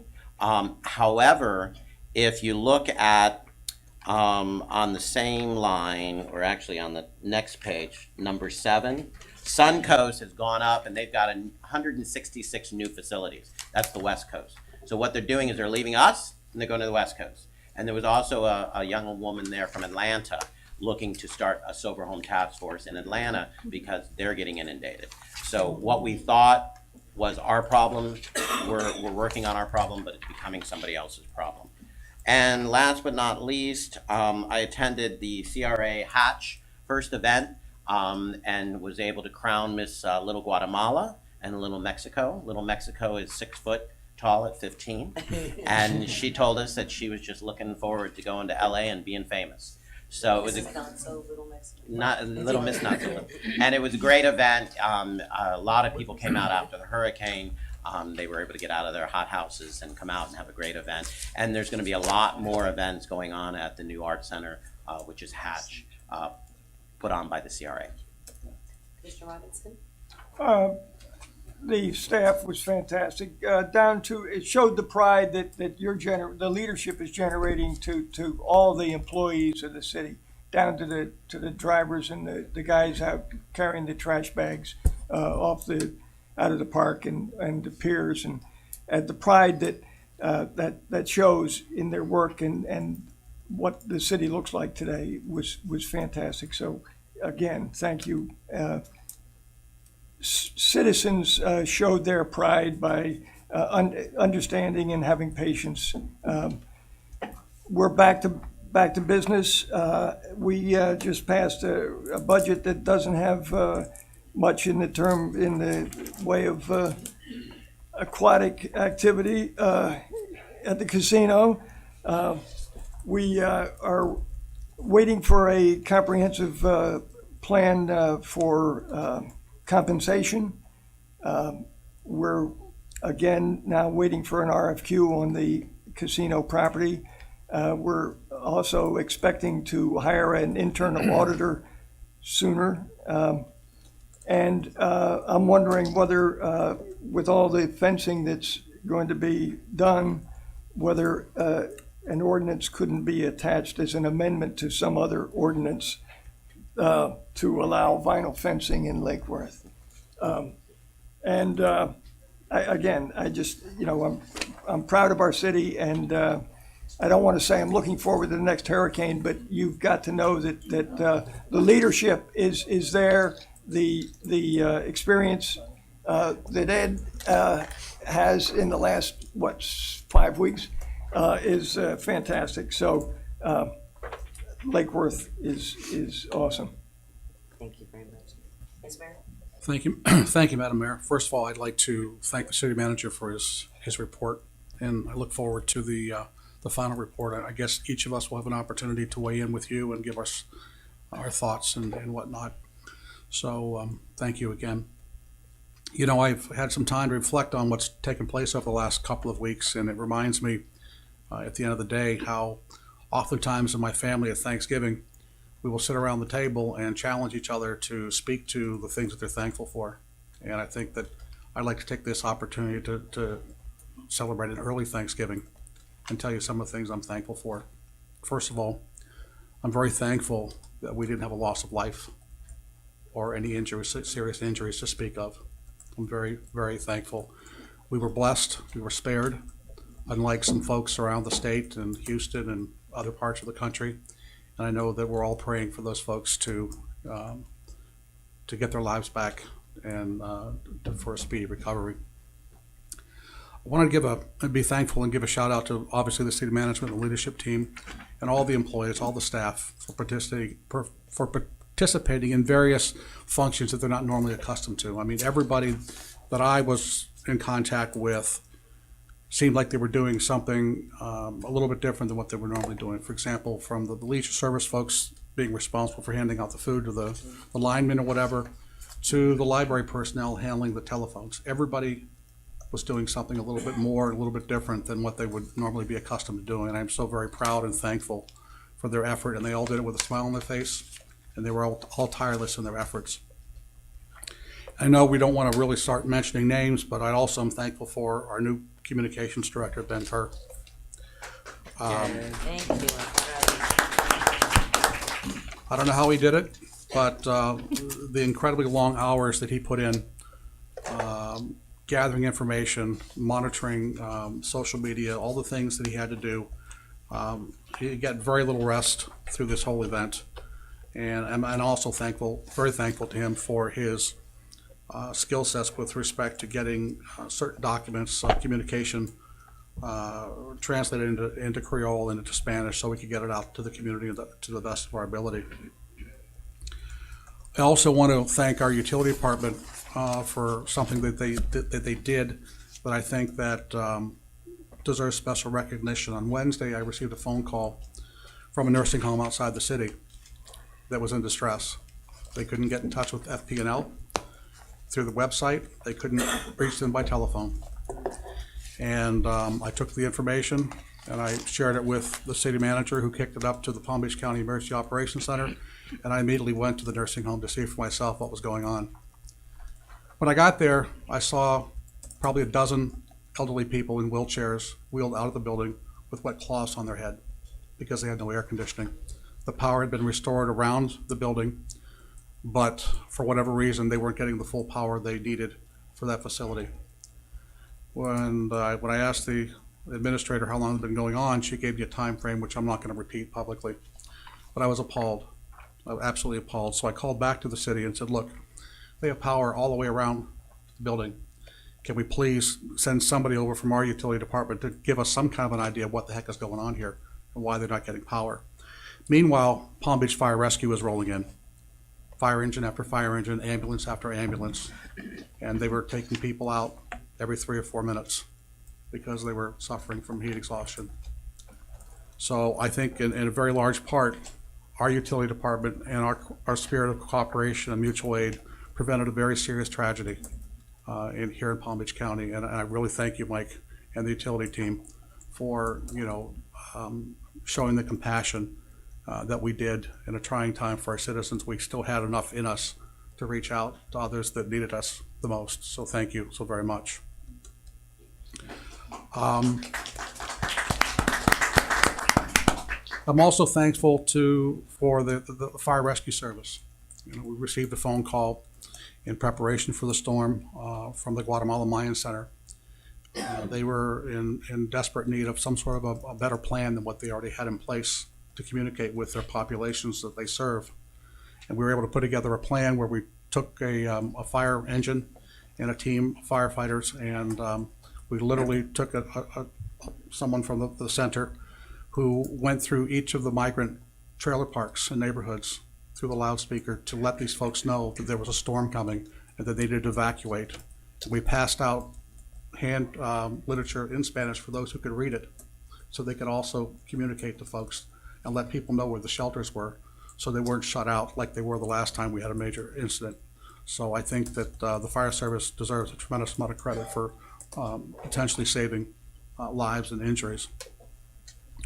Also, of course, I can't say enough about the out-of-state linemen who refused to stop working. Frankly, I went around the city and I tried to meet as many of these folks from the different states as I possibly could. And to a person, they worked well into the evening and they were unwilling to stop until every last one of our residents got their power. And I'm very, very thankful for that. But I'm also thankful for the love that was shown by a lot of our residents who, as Mike mentioned earlier, were cooking food and taking water and just going out and thanking these folks from the bottom of their hearts for the work that they were doing. And it just shows how great the folks here in Lake Worth can be. Also, PBSO, I can't thank them enough. They were on the ball. There was no nonsense from the knuckleheads, so to speak. We had a minor incident at the beginning of the storm, and those folks were dealt with. And I hope that when they get their day in court, they get everything that's due to them based on a state of emergency being called and the things that they were doing. Most of all, I want to thank, I'm sorry, before I forget to make this next comment, I want to thank the folks who had internet, who had access to social media, who were taking the responsible information and pushing it out there to the best of their ability, okay, and correcting those who maybe had the bad information or for whatever reason were putting out inaccurate information. I thank you all very, very much. I still don't have internet. I haven't seen what's transpired over the last 8 days or whatever, but I have no internet and no telephone, but I understand that you guys did a great job keeping the record straight and the information flowing. But most of all, I want to thank the residents of Lake Worth. I think I've said this 1,000 times this week. The level of preparation that each of our residents took in preparation for this monster storm was incredible. I think we all took it very, very serious, and it shows by the fact that we really weren't in a situation where we were having to save people because they weren't prepared or other things. And I'm just very, very proud of you. But more importantly, I'm really proud of the residents for the post-storm activities and behavior. As Mike started to allude to earlier, we had neighbors helping neighbors. We had folks from one end of the city helping folks in the other end of the city. We had businesses doing what they could with whatever resources they had to ease the situation and offer some relief, if you will, to folks that needed it. And I'm very, very proud. Again, it never ceases to amaze me, the level of activism and love that the folks in the city have for one another. And I'm truly, truly blessed and honored to be a Lake Worth resident. In conclusion, well, I've only gone on for 20 minutes. You only get 3 minutes the rest of the night. Okay. In conclusion, as the city manager mentioned, there's going to be a post-storm assessment of what we did well and some of the things we maybe can improve on. And I've heard some pretty cool ideas of things to come. For example, there's been a suggestion that maybe going forward, the city have its own dedicated website specifically for events like this. And that would, I think, help a lot of folks who tried to access through the website and got hung up. You know how when you go to a website, you get lost? But if we had a dedicated website that folks could go to for these events, I think the information is clearer, crisper, and more clearly defined. So I encourage all of you to kind of think when as you establish your normal daily lives, and reach out to your elected officials or the city staff with your suggestions and your comments on the things that we did well and the things you think we might be able to improve on going forward. And finally, as a result of some of the things that I had seen this week, I've talked to the city manager, and we are going to partner, it looks like, with many of the local churches, particularly the minority churches, and some of the nonprofits, and the nursing homes and the group homes, to assure that going forward that they have a well-designed plan or preparation for our storms going forward. And I've also asked the city manager to look into the possibility of an ordinance that would require that type of a plan be in place as a condition of being licensed to operate a nursing home or a group home or a 55 or an older community. I don't ever want to get another phone call from an organization that really didn't have a plan and have us scramble and take away resources from the city that's already been prepared. And, maybe it could have put some folks in peril. So, again, thank you, Mike. Thank you, Juan. Thank you, Ed. Thank you to the entire staff. Thank you to the residents of Lake Worth. We just did an incredible job.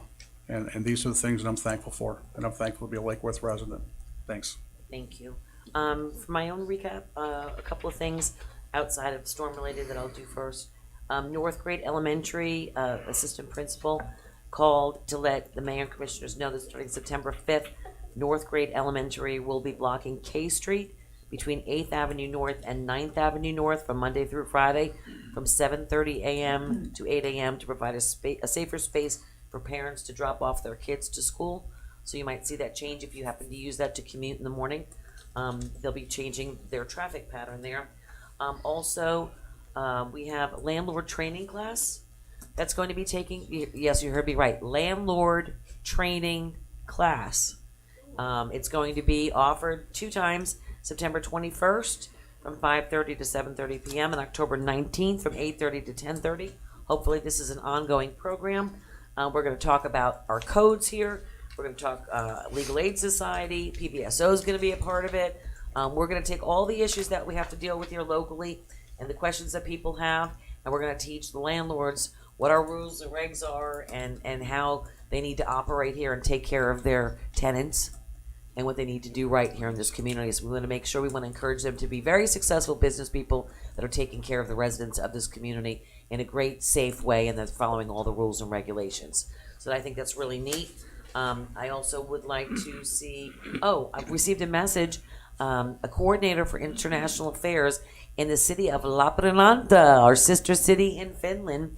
They said that they contacted us regarding sister city activities, and they wanted to send all their regards to the citizens of Lake Worth that they hope that we're all safe and well after the hurricane, and they're looking forward to meeting with us soon at the upcoming Midnight Sun Festival.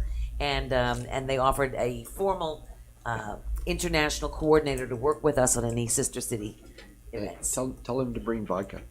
Stop it. Now, in reference to the storm, I know I made some brief comments. I want to thank the folks that just moved into their new consulate on 10th Avenue North, the Guatemalan consulate, prior to the storm. They were instrumental in help getting information out to the communities. I was able to speak with the head of the consulate and share all the different programs and things we had going, including all the evacuation areas and whatnot. So I want to thank them for helping us out to distribute that information. I also want to thank radio station WPBR. They also helped me send out a lot of messaging through their radio station in Creole to our community to let people know what was going on. Again, the places people could evacuate, what the rules and regs were, where everything was, how we were going to handle the storm. So thank you. Giving us that available airtime is very crucial. And I want to just piggyback that with Ben. I love you. I don't know where you are. You did an amazing job. We stepped up in a way. I come from a communications background, so to watch us be able to really communicate and do it so effectively was a joy for me to see us do things that we had never done before. But we can do better, and everything. And I'm sure you're going to tell us in public participation. But everything wasn't perfect, and I know there were things that happened, and there are things we're going to learn from and do better next time. But we did step up in the communication department better than we ever had. And one thing we need to keep in mind, that even though we're pushing out messages through social media and through email, just like the vice mayor, not everybody has internet, doesn't have cable. So we really need to have a conversation with the local TV stations and radio stations, because a lot of times those TV stations start to simulcast and then they're picked up by chains of radio stations. So what you're hearing really is the TV newscasters on many of the radio stations broadcasting that news once you can't see their TV, once your cable goes out, basically. So our messaging should really have been shared a lot more, I think, through the community, through those TV stations, because many of you didn't have, again, email or whatever. So our messaging, we need to seriously consider, Mike, city manager, about us, doing some sort of campaign with the TV stations and the radio stations to show them, like we were providing through our videos and through our messaging, we were providing real relevant content in a time that they couldn't produce it because they didn't have the ability to do it. And we were doing that in our videos, whether it was, if they still had access, in sound bites, in interviews, in whatever. Those things were happening real, and they could have shared that content via the radio or via the TV and ultimately the radio. So we need to have better conversations with them to let them know that we are on a different grid. We're not on the FP&L grid, and our citizens need to know different information that they don't. I'm losing my voice, so I'm going to stop it right there. Thank you, though, to all. You did a phenomenal job, and thank you to everyone at home. You're awesome. Okay, I'm going to take a quick break because I need to get something for my throat, and we'll be back, and then we're going to listen to all your comments, and we'll continue on with our meeting. Thank you. Just a brief 10-minute break. Thank you.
Everyone, please find their seats. Commissioners, back to the table.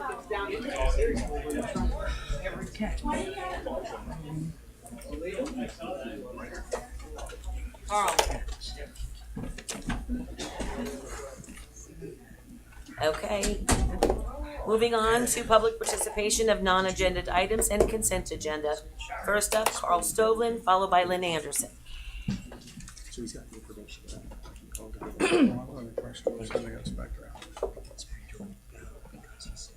Good evening, Carl Stovland, 1631 North Fifth Street. City Manager Bornstein graciously and eloquently handled the events of the article, so I'm going to skip past that except to say thank you very much. Thank you. On behalf of the Eden Place neighborhood, I would just like to echo everything that the commissioners have said. Top to bottom, this city came through it like a champ, and it was all from the leadership and the hard work of everyone who works for the city. So when that event for the city employees comes together, whether it's through the NAPC or however we make it happen, count Eden Place in. We'll serve food, we'll clean up the park, whatever needs to happen to make sure that we show the city employees just how much we love them. Thank you. Thank you. Lynn Anderson, followed by Richard Garcia. Lynn Anderson, 2204 Lake Osborne Drive. Everything I could say here tonight has already been said by the city manager and all of you regarding staff and Irma, but I just want to express my appreciation for all of the staff and all the hard work that they did during this terrible storm. Brian Shields was going to do his best to keep our water on, and he did. Mr. Liberty came on just in time to show his stuff.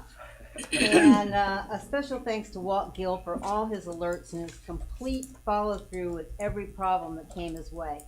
Ben Kerr's communication was superb. I was out of power for 3 days, and in the scheme of things, that's pretty nothing. But out of internet and cable for 6 days, and that just about killed me. I'm not sure which was more devastating to me, that juicy hamburger or missing Wes Blackman's blog. One thing for sure, we did twice as good as we did in the hurricane of 2005, because I remember sitting there for 12 days without power, but it was in October, so it wasn't nearly as hot as we had now. It was like in the 70s or something, and we had 91-degree weather this time. So, but one thing for sure, everybody did such a great job, and the linemen were superb. They were out in my neighborhood last Saturday fixing the last people that didn't have power. So they left there at 9:30. So we got power out there. As far as Lake Worth Waterworks, $1 million. Single family rates really would be appropriate there, not multifamily, because that is higher. And I hope we can do something for that community. It is our neighbor right down the street from where I live. And they have had such high water rates through the years with this company, and the one before that, Aqua. So maybe we can do something for them. So that's about it. Thank you. Thank you all. Thanks, staff. Thank you. Richard Garcia, followed by Peggy Fisher. I'm wearing me fish bones. Did you shave? Richard Garcia, 720 South Palm Way, and Chair of the Finance Advisory Board. Nice to be with you all tonight. Couple of things. First, the storm and the staff, you guys did just a remarkable job. And just to reiterate everything you said, just from the top down, it was all professionally done. And when you talked about you and the mayor having no power until the very end, I had the privilege of having dinner with the two of you on Thursday night, and your wife turned to me and said, while you were in the kitchen, I hope they're not doing this just to make an impression that they don't have power on. So just to be clear, these guys were last on. I did it at home too. So. They were last on.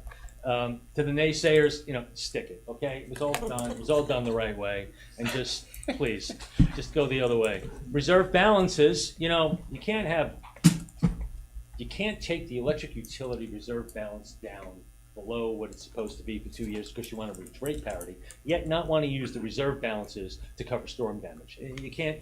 It's got to be one way or another. You can't have it both ways.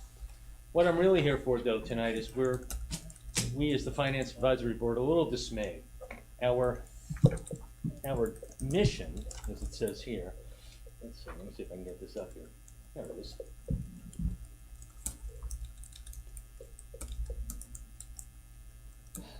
Lake Worth Finance Advisory Board was created to serve in the advisory capacity of the City Commission and City Manager. The board shall serve to promote transparency of the City of Lake Worth's budget process, which we're in the middle of, and allow for additional citizen input on major financial decisions.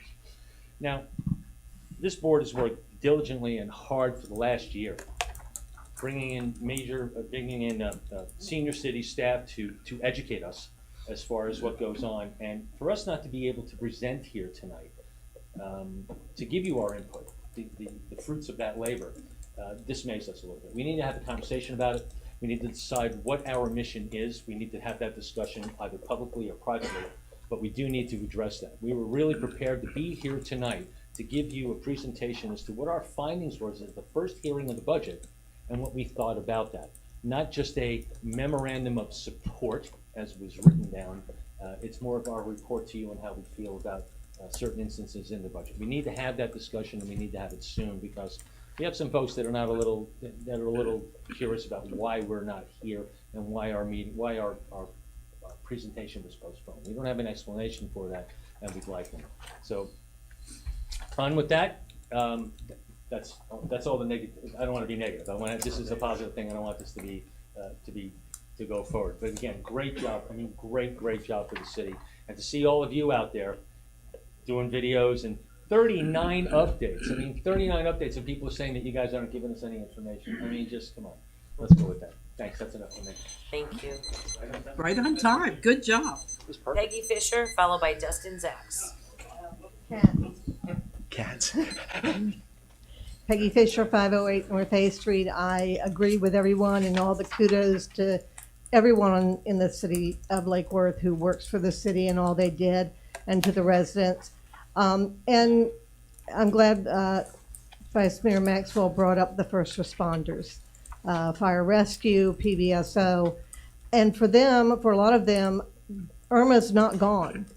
And I just want us all to remember that there are a lot of first responders that are going to the Keys, that are going to the West Coast, and hearing from people that I'm around as first responders who have been there and come back, the devastation there is unbelievable. And I would just ask that we recognize our blessings and we keep those areas of the state in our thoughts and prayers, because their lives have changed greatly, especially in the Keys and also on the West Coast, where they haven't experienced a hurricane in a very long time. Having grown up in this area, as Commissioner Rosso did, we've been through a lot of hurricanes. But for some people who come here and retire here, it's something they haven't been through. And I'm sorry that Irma came through and put a wrinkle in the agenda, and the FAB board got displaced by Irma and everything, but maybe they can be heard at another date. Thank you. Thank you. Dustin Zacks, please read. Wait. Going without electricity last week, I've never felt so powerless, naked, and afraid. For a minute, I thought I was coaching the Michigan State Spartans football team. Oh. Or Florida State. There was no cats? Martin Wellfeld, followed by Retha Lowe, and then Tammy Pianza. Marty Wellfeld, 829 North Lakeside Drive. I'm here for my wife, who pulled out her back and she can't make it, and myself. And we would both like to express our thanks to the mayor, the full commission, the city manager, Captain Update Ben Kerr, all the employees of the city of Lake Worth, PBSO and Fire Rescue for the outstanding job they have done, along with our own electric utility crews and the crews that came to us from other states under the Mutual Assistance Pact to help get Lake Worth up and operating again. Thank you very much. It was very well done. My first recollection of a hurricane was 18 inches of sand in my apartment living on the beach in Hollywood, Florida. That was long ago. I just refer to it as the era of when I had hair. And this was a much better experience. Granted, I wasn't living on the beach, but it could have been much worse if we didn't have a plan and if we didn't work the plan. So thank you all so much for the hard work. Retha Lowe, followed by Tammy Pianza. Three. Good evening. Rita Lowe, 12th Avenue, South Lake Worth.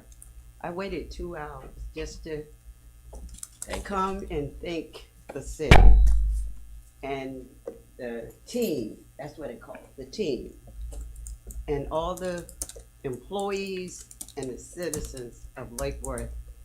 I've been here over 40 years, and I have never in the 40 years seen this team work like they worked this past few days with this hurricane. I mean, you were well prepared. I think you got scared of what happened in Houston, and you guys jumped on the bandwagon fast, and it was really appreciated. You really, really did a great job. And I know that you say you don't call names, and I can't call everybody's name that came out and really helped. But I do have to say, and he wasn't my champion at one time, but he is now. Maxwell. The District 1 and that whole neighborhood down there, he came out as soon as they heard, I think it was a week before, that's why I say I think you all got scared. He came out and he went door to door. He rode the neighborhood. He came out asking with a bullhorn, come and ride with me, come let me help put up. He was out putting up shutters for the neighbors all over the district. And we didn't have any communication. He was the communication for that whole district, churches, neighborhoods, houses, anything that he could do. And I thought he had a team out there with him, and I always thought of Irma, because I said, everybody, the neighbors started running to me like I was a commissioner. I said, no, I said, it must be Herman and Maxwell. They're the ones going out doing all this work. But I just like to thank him for all the things that he did, and that was over and beyond what anybody could have done.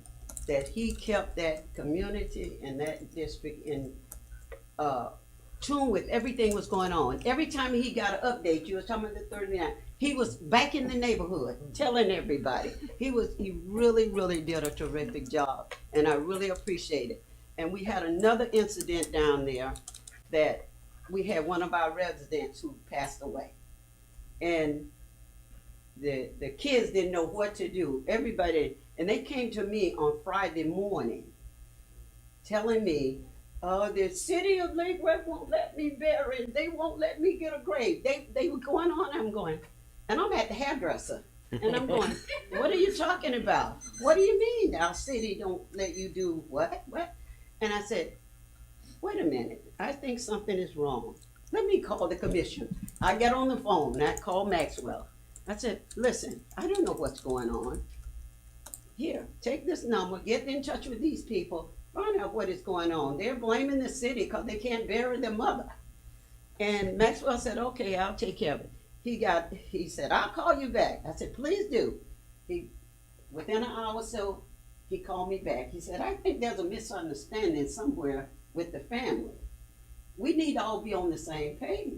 I said, okay, let me call these people together. Call them back, got back with Vice Mayor, and they got everything worked out. He calls me back. He's talking to me like I'm part of the family.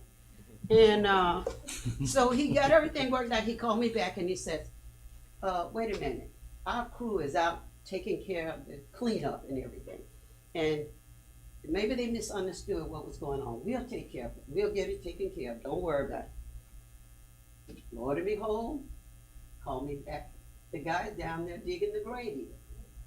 I mean, he went beyond and out of his way. And I know it isn't anything he should be doing by himself, because you have to get the city approval for these things. But to help this family, he went out and beyond and did that. And then he showed up at the service, and the family really, and the community appreciated it. Thank you. Wonderful family. Thank you very much. Really did.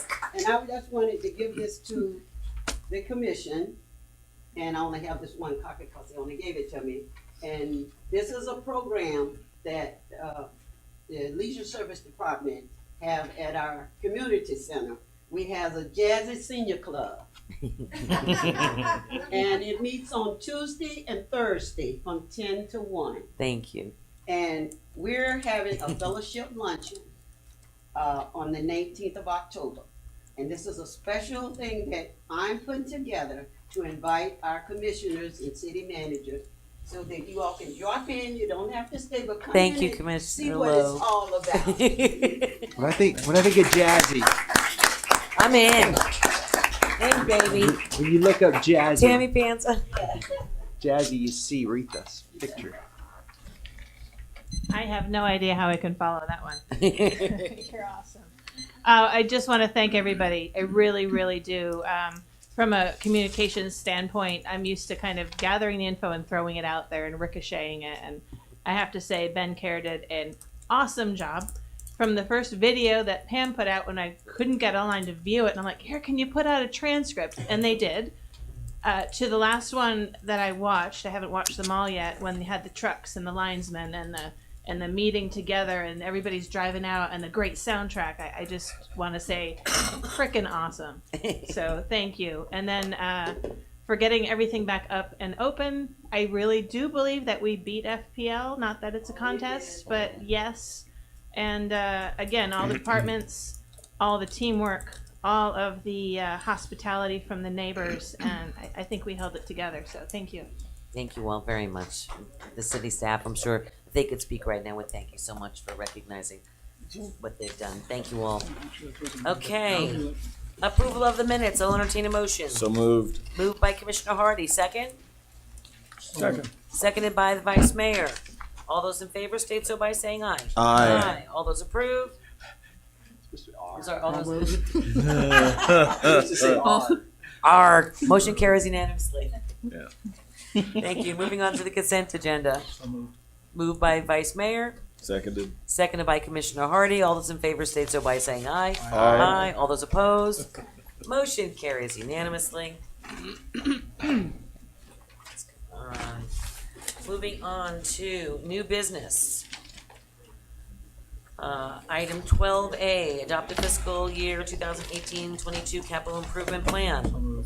Moved by the Vice Mayor. Seconded. Seconded by Commissioner Hardy. Do we have any public comment cards? We do not, Madam Mayor. Seeing there are none, all those in favor state so by saying aye. Aye. Aye. All those opposed? Motion carries unanimously. 12B, comprehensive financial policies, fifth revision. Moved by the Vice Mayor. Seconded. Seconded by Commissioner Amoroso. All those in favor, any public Oops. comment cards? Wait, was it Wasn't seconded me, by, it was Commissioner Hardy. Yeah. Mhm. I'm sorry, Commissioner Hardy. Any public No, comment ma'am. cards? Seeing there are none, all those in favor state so by saying aye. Aye. Aye. All those opposed? Motion carries unanimously. Item 12C, resolution number 46-2017, establish stormwater rates for fiscal year 2017-18. Moved by the Vice Mayor. Second. Seconded by Commissioner Amoroso. Are there any public comment cards? No, ma'am. Seeing there are none, all those in favor state so by saying aye. Aye. Aye. All those opposed? Motion carries unanimously. Item D, resolution number 47-2017, establish refuse rates for fiscal year 17-18. I'll entertain a motion. So moved. Moved by Vice Mayor Vice Mayor Pro Tem Andy Amoroso. Second? Second. Seconded by the Vice Mayor Maxwell. Any public comment cards? No, ma'am. Seeing there are none, all those in favor state so by saying aye. Aye. Aye. All those opposed? Motion carries unanimously. Item 12E, resolution number 48-2017, removal of High Ridge Utility Special Assessment Fee. I'll entertain a motion. So moved. Moved by the Vice Mayor, Seconded. seconded by Commissioner Hardy. Any public comment cards? No, ma'am. Seeing there are none, all those in favor state so by saying aye. Aye. Aye. All those opposed? Motion carries unanimously. Item 12F, adopt the fiscal year 2018 position count. I'll entertain a motion. So moved. Moved by Vice Mayor Pro Tem Andy Amoroso, seconded by Vice Mayor, I think, That was me. sorry, by Commissioner Hardy. Any public comment cards? No, ma'am. Seeing there are none, all those in favor state so by saying aye. Aye. Aye. All those opposed? Motion carries unanimously. Item G, adopt the fiscal year 2018 administrative charge for services.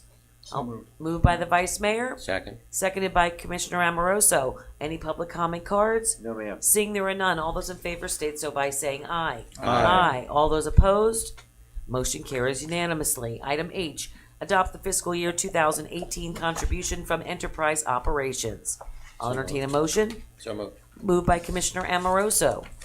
Second? Seconded by the Vice Mayor. Are there any public comment cards? Hey, Mayor. Seeing there are none, all those in favor state so by saying aye. Aye. Aye. All those opposed? Motion carries unanimously. Thank you very much for coming. No, just kidding.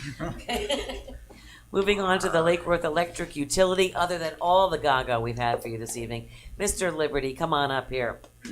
You and your amazing staff, all the electric utility people in every department, all over the place, customer service, operations, everywhere. You all rock. I do thank the team. I stand on the shoulders of a lot of very, very strong people.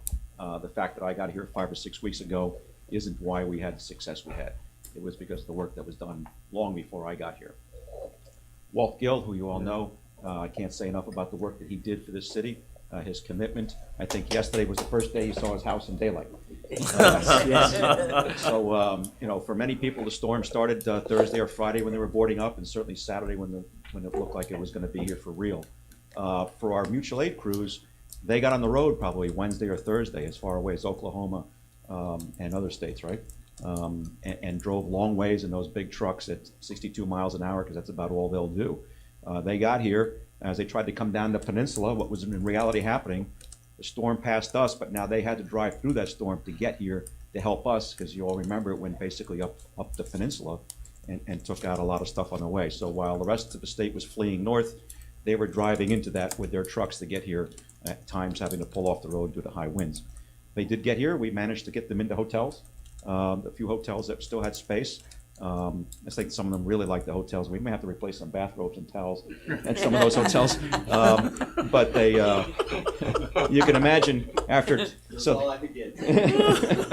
But when you go after mutual aid crews to get them to come to your city, that's a competitive bit of business. The door is open for them at many, many utilities all over the country, especially in the path of the storm. And you have to get them to come here, and more importantly, to come back here again, because as long as there's an earth, there will be hurricanes, and we'll be looking for their help again in the future. Hopefully not as much, but like we will. So hopefully those crews will come back here. Every indication I have is that they will. My observations of the team, fantastic job by the team. Great, committed people.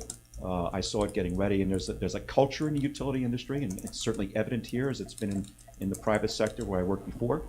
I watched the team the night that the storm came on, some of us in the Emergency Operations Center. It dawned on me that what they were doing is they were watching the radar, and after a band came through and the winds dropped down and the outage reports were coming in, those folks were sitting in system operations, went back out the door, got on a truck without being asked, and rolled to a job. Those were our crews that were on overnight. So when we closed the hatch at 3 o'clock on Sunday, 3 o'clock Saturday. 3 o'clock Saturday, we closed the hatch and opened the EOC.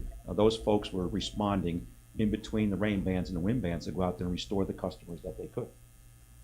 That's an amazing culture. To the point at some time that night where Walt said, stop. It's no longer safe. They were getting into the cab, waiting for the wind and the rain to pass, going back up in the air, getting back in the cab, and doing what they could. We had to tell them, stop, stay safe. We'll deal with it later. You could tell that they were frustrated. They wanted to be out there doing it. We had one of the, I have to break in, was it Ed? We're sitting there listening to the radio, and he goes, well, there goes the roof. And I guess he was watching this roof over here, and there goes the stop sign. And we're like, you need to kind of leave. That. Give me a play-by-play. Yeah, it's watching. It's like a play-by-play of the Wizard of Oz. Things fly. So remarkable. Sometime that night, we did lose a tie line to FPL, which meant that we were, of course, completely isolated. We were truly on an island. The power plant staff, within about 38 minutes or so, 38 minutes, got the gen sets up and running and was able to restore power back into the plant itself and then put back online some of the customers that were still able to be back online. We did lose the bulk of the system the next day, and then they slowly started reestablishing. The tie line went down in part because of problems on the FPL side, but also in part because of problems on our side. That is one of the Achilles heel, and I say one of the Achilles heel that we have in our system. We will be addressing that. But I could see the passion that was with the team and the frustration that they had in trying to bring that tie line back in troubleshooting the problems. And you saw engineers working together with linemen, working together with the folks in system operations to troubleshoot the problems and try to get that station back. Keeping in mind that while they're working on that station, parts of that station are energized to 138,000 volts. And these folks have the challenge of going up into that steel to replace the insulators to get that station back, while parts of the station are energized to 138,000 volts. Now at home, we may replace a socket at 120 volts and hope that we don't get tickled by it, right? These folks have their lives in their hands when they go up in the air to work. So that's why we take it so personally when people get upset that their service hasn't come back as quickly as they would like, because we're asking people and they're taking it upon themselves to work as safely as they can in a very dangerous environment. That night they did get the system energized. However, what we had not counted on was that the salt spray would have traveled so far inshore, all the way to the other side of 95 where this substation is, or transmission station is, that the insulators were coated with salt, which you can't see to the naked eye in the evening. When the system was energized, those insulators that are 4, 5, 6 feet long lit up like a high school science experiment, like a Jacob's ladder. And the tracking, the high voltage tracking down those insulators was so severe that we had to withdraw, isolate the station, and begin to clean all those devices to put them back in. The next day we were able to put them back in. We had a problem which set us back for a while with a lightning arrestor which had failed, which was not evident visibly. It had to be detected through a lot of detailed engineering analysis and then electrical testing, and we got the tie line back. During the process, we work the big to the small. We take care of the biggest, most greatest numbers of customers that we can in the quickest amount of time, starting with the heart, getting those arteries going again, reestablishing the breakers, and working our way out into the system as we get damage reports back. In the first few hours of the storm, that's when you're operating with not a lot of situational awareness. We had some from our automated metering infrastructure, which was helpful at that point, but a lot of it was due to the great boots on the ground by our own people, but also residents calling in and commissioners and staff letting us know what they were seeing. Bringing that information back so that Walt and the crews could prioritize the work that they were going to go after. Again, bringing back that critical infrastructure first, which are the most important places to get back, where are the biggest pockets that can get back with the least amount of work, and then working your way down the line. Public reception was generally very, very good and outstanding and consistent with what we saw tonight. However, there are isolated cases where people vented and complained. What I like to point out to people is, we had 27,000 meters out there, roughly, and I'm sure that if you're the one that's out, you think you're the most important one. It's natural. We're all homeowners as well. And we had over 100 boots in the air solving problems. So some people were saying, I haven't seen anybody yet. Well, somebody has probably driven through the neighborhood already. You just didn't see them because it was at night or when you weren't looking. But somebody did drive through the neighborhood, try to do a damage assessment and get that information back. But if you have 100 boots in the air and 27,000 eyes, you're not going to see every one every minute, right? But the team did a great, great job. The speed at which we brought the system back was very good.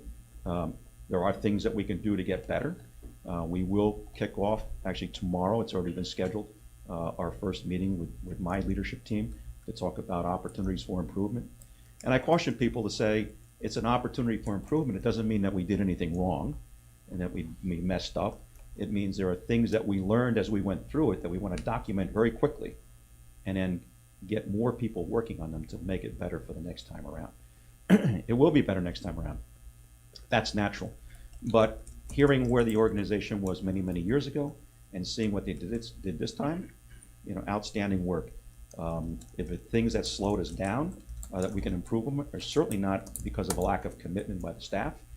It's simple moves that we can change, the way that we organize the teams, bring more people in to help. Very basic stuff.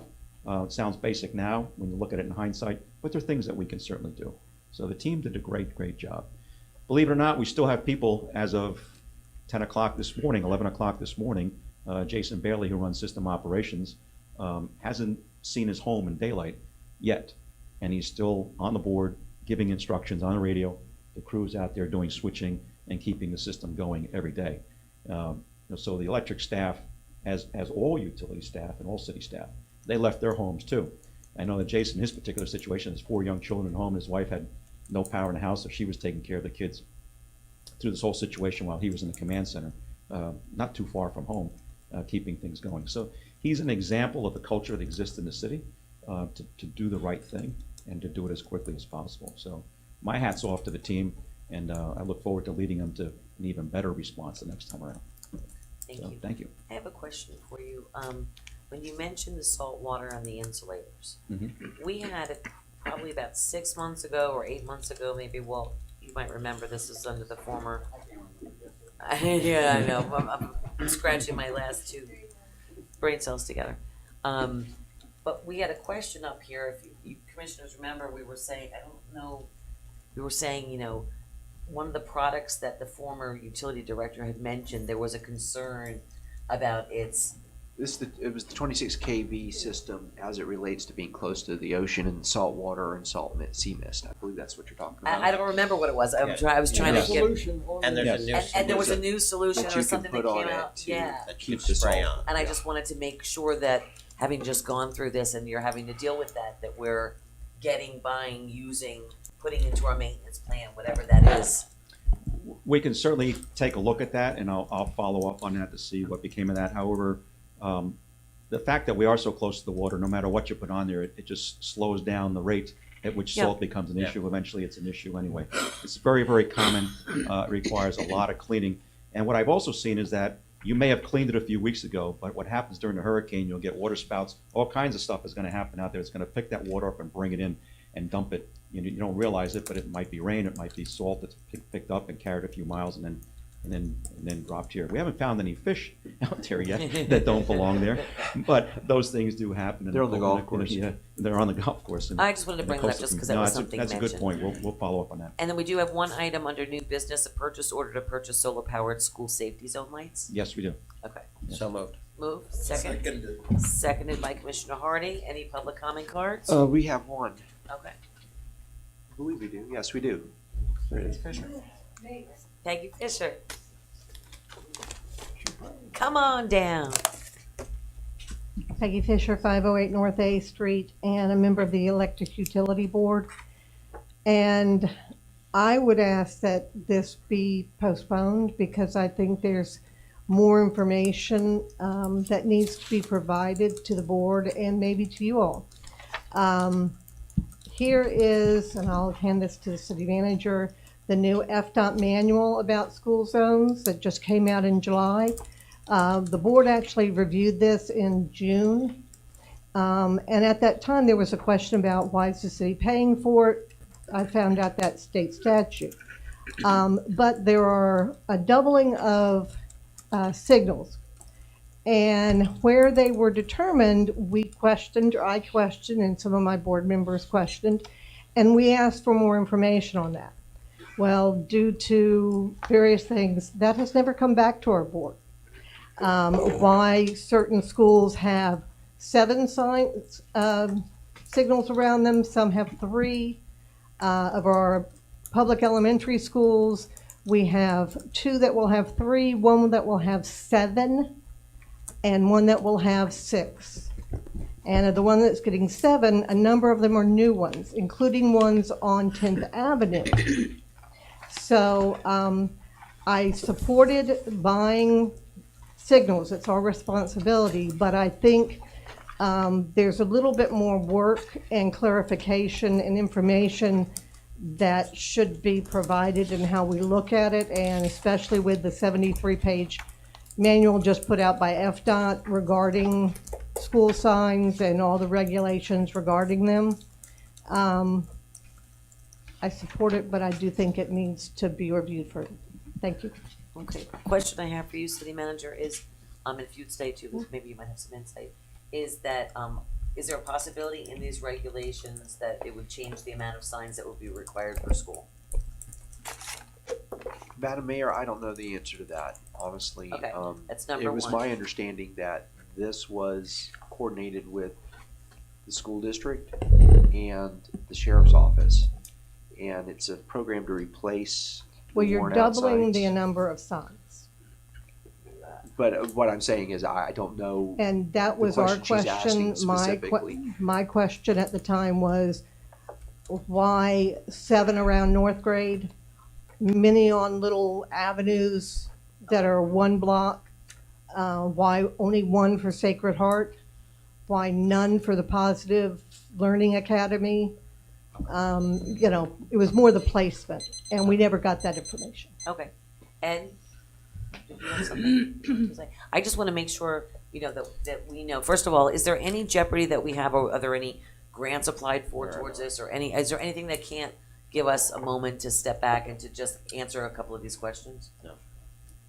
I'm not aware of a grant that's associated with there's this. no time. We tried to get a grant, but it wasn't possible. All right, I for this. remember So this is making a grant budgeted in the discussion. utility All department. right, is there any problem with delaying this until we get a couple of the answers? I mean, I would like to know why, and maybe you can answer this, Ed, why would one school get 4 and the other school get 7, or one get 1? Mm-hmm. What is the rationale for that? In speaking with staff about this, their explanation to me was that in working with the PBSO and looking at the numbers of crossings, the way that the schools are situated, where the trouble spots are, this was the number that you needed. So that's why it's not consistent from school to school. It's not a multiple of school square footage or numbers of students. It has to do with street crossings and the approaches to the school, ingress and egress from the property. That's my understanding of how these numbers were selected. And I believe there's actually 1 spare set in there as well, correct? 1 spare set of Rosso? lights. And I asked some of these same questions, but one of my big questions is A Street and 10th Avenue North. They're only replacing 2 that are there. It's just a replace. They're just upgrading the 2 that are there. They're not adding.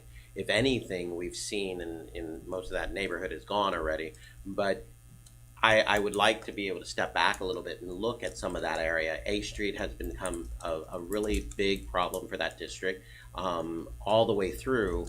On both sides, and kids are crossing 10th Avenue, and to only put 2 in there, I think we need to maybe take a second look at that. So I think we can take a look at where additional ones need to go. My gut says that this has probably been talked about for a while, that can we get started with at least the 24, 25 that were proposed in this submittal, and then add additional ones as needed down the road, but at least be able to get started with what we have. My answer to that would be politically wise, you're going to find the schools saying, why did they get 4 and why did we get 2? If we can't have some concrete answer to offer them as to why this methodology was used and that it adheres to FDOT's whatever, I sort of think we should take a step back. We can do some more research on and that. make sure we do. Commissioner Hardy?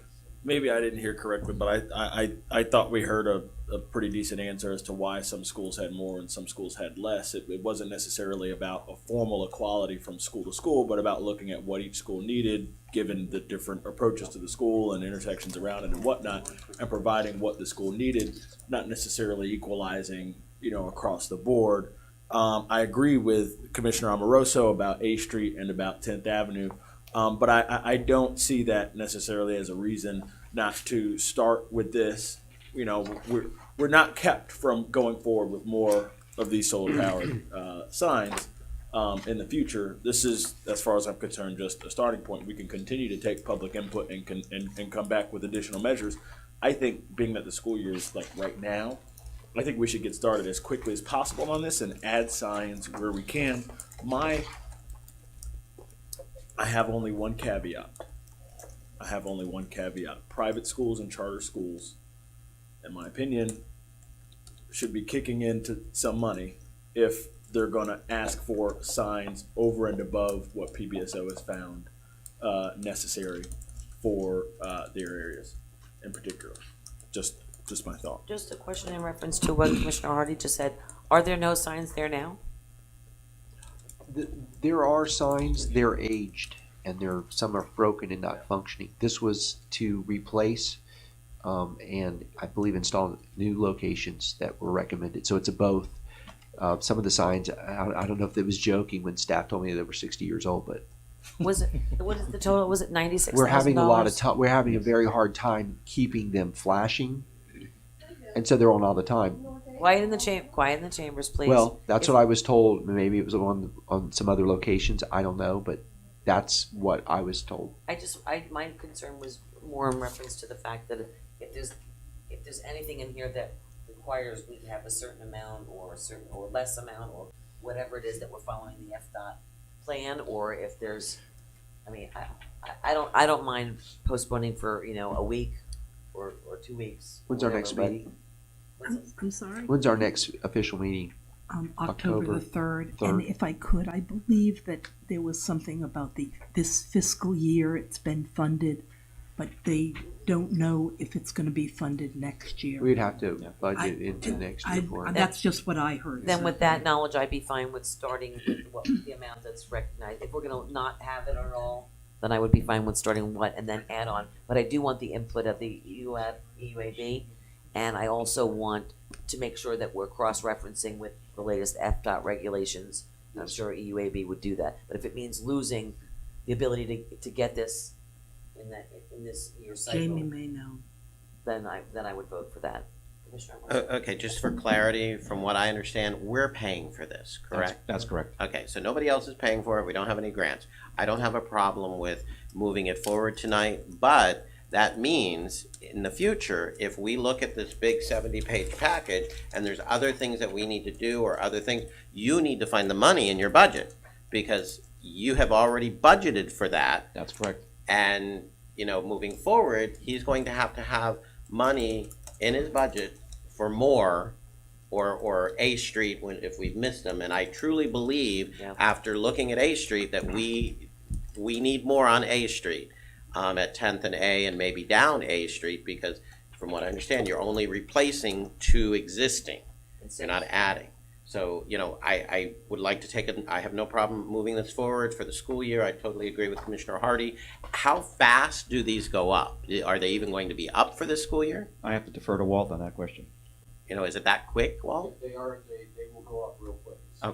Okay, so I'm comfortable with Commissioner Hardy's recommendation. We're in a school year, we really need more out there right now, let's do that, but let's circle back around as soon as possible, and especially A Street and maybe some of the other. Where 95 interconnects with the school areas are the most dangerous, and So I think what we'll do is we'll go look for additional sites where we think it's warranted, even though the code may not, or the FDOT rules may not let's read specific. FDOT first. Let's take a look and see what's new in it here. I'm sure staff has looked at the FDOT regulations already, but we'll take a look at the new version. I'll check with them in the morning to see that they've used this version as well. Okay, and I think we'll proceed EUAB, accordingly. if they brought it to this meeting, Yes. they're aware of what they are too. Yes. The city attorney, did you have No. a recommendation? Okay, we've got a motion on the floor and a second. We had public comment. All those in favor state so by saying aye. Aye. All those opposed, motion carries unanimously. City attorney, did you have a report? Just to echo what everybody else said, the team here was outstanding. I mean, Lake Worth outperformed it, the local FP&L utility, and did a great job. Everybody, water, sewer, electric, roads, trash, everybody. I was Great waiting job. to open up the newspaper that morning and see that we were 100% on, and there wasn't even a whisper of us in the newspaper. So I was very Are you disappointed. picking on the reporter again? I already did. I that didn't say earlier. anything. City manager, do you have a report outside of the one that you gave earlier that was very lengthy? I'm sorry.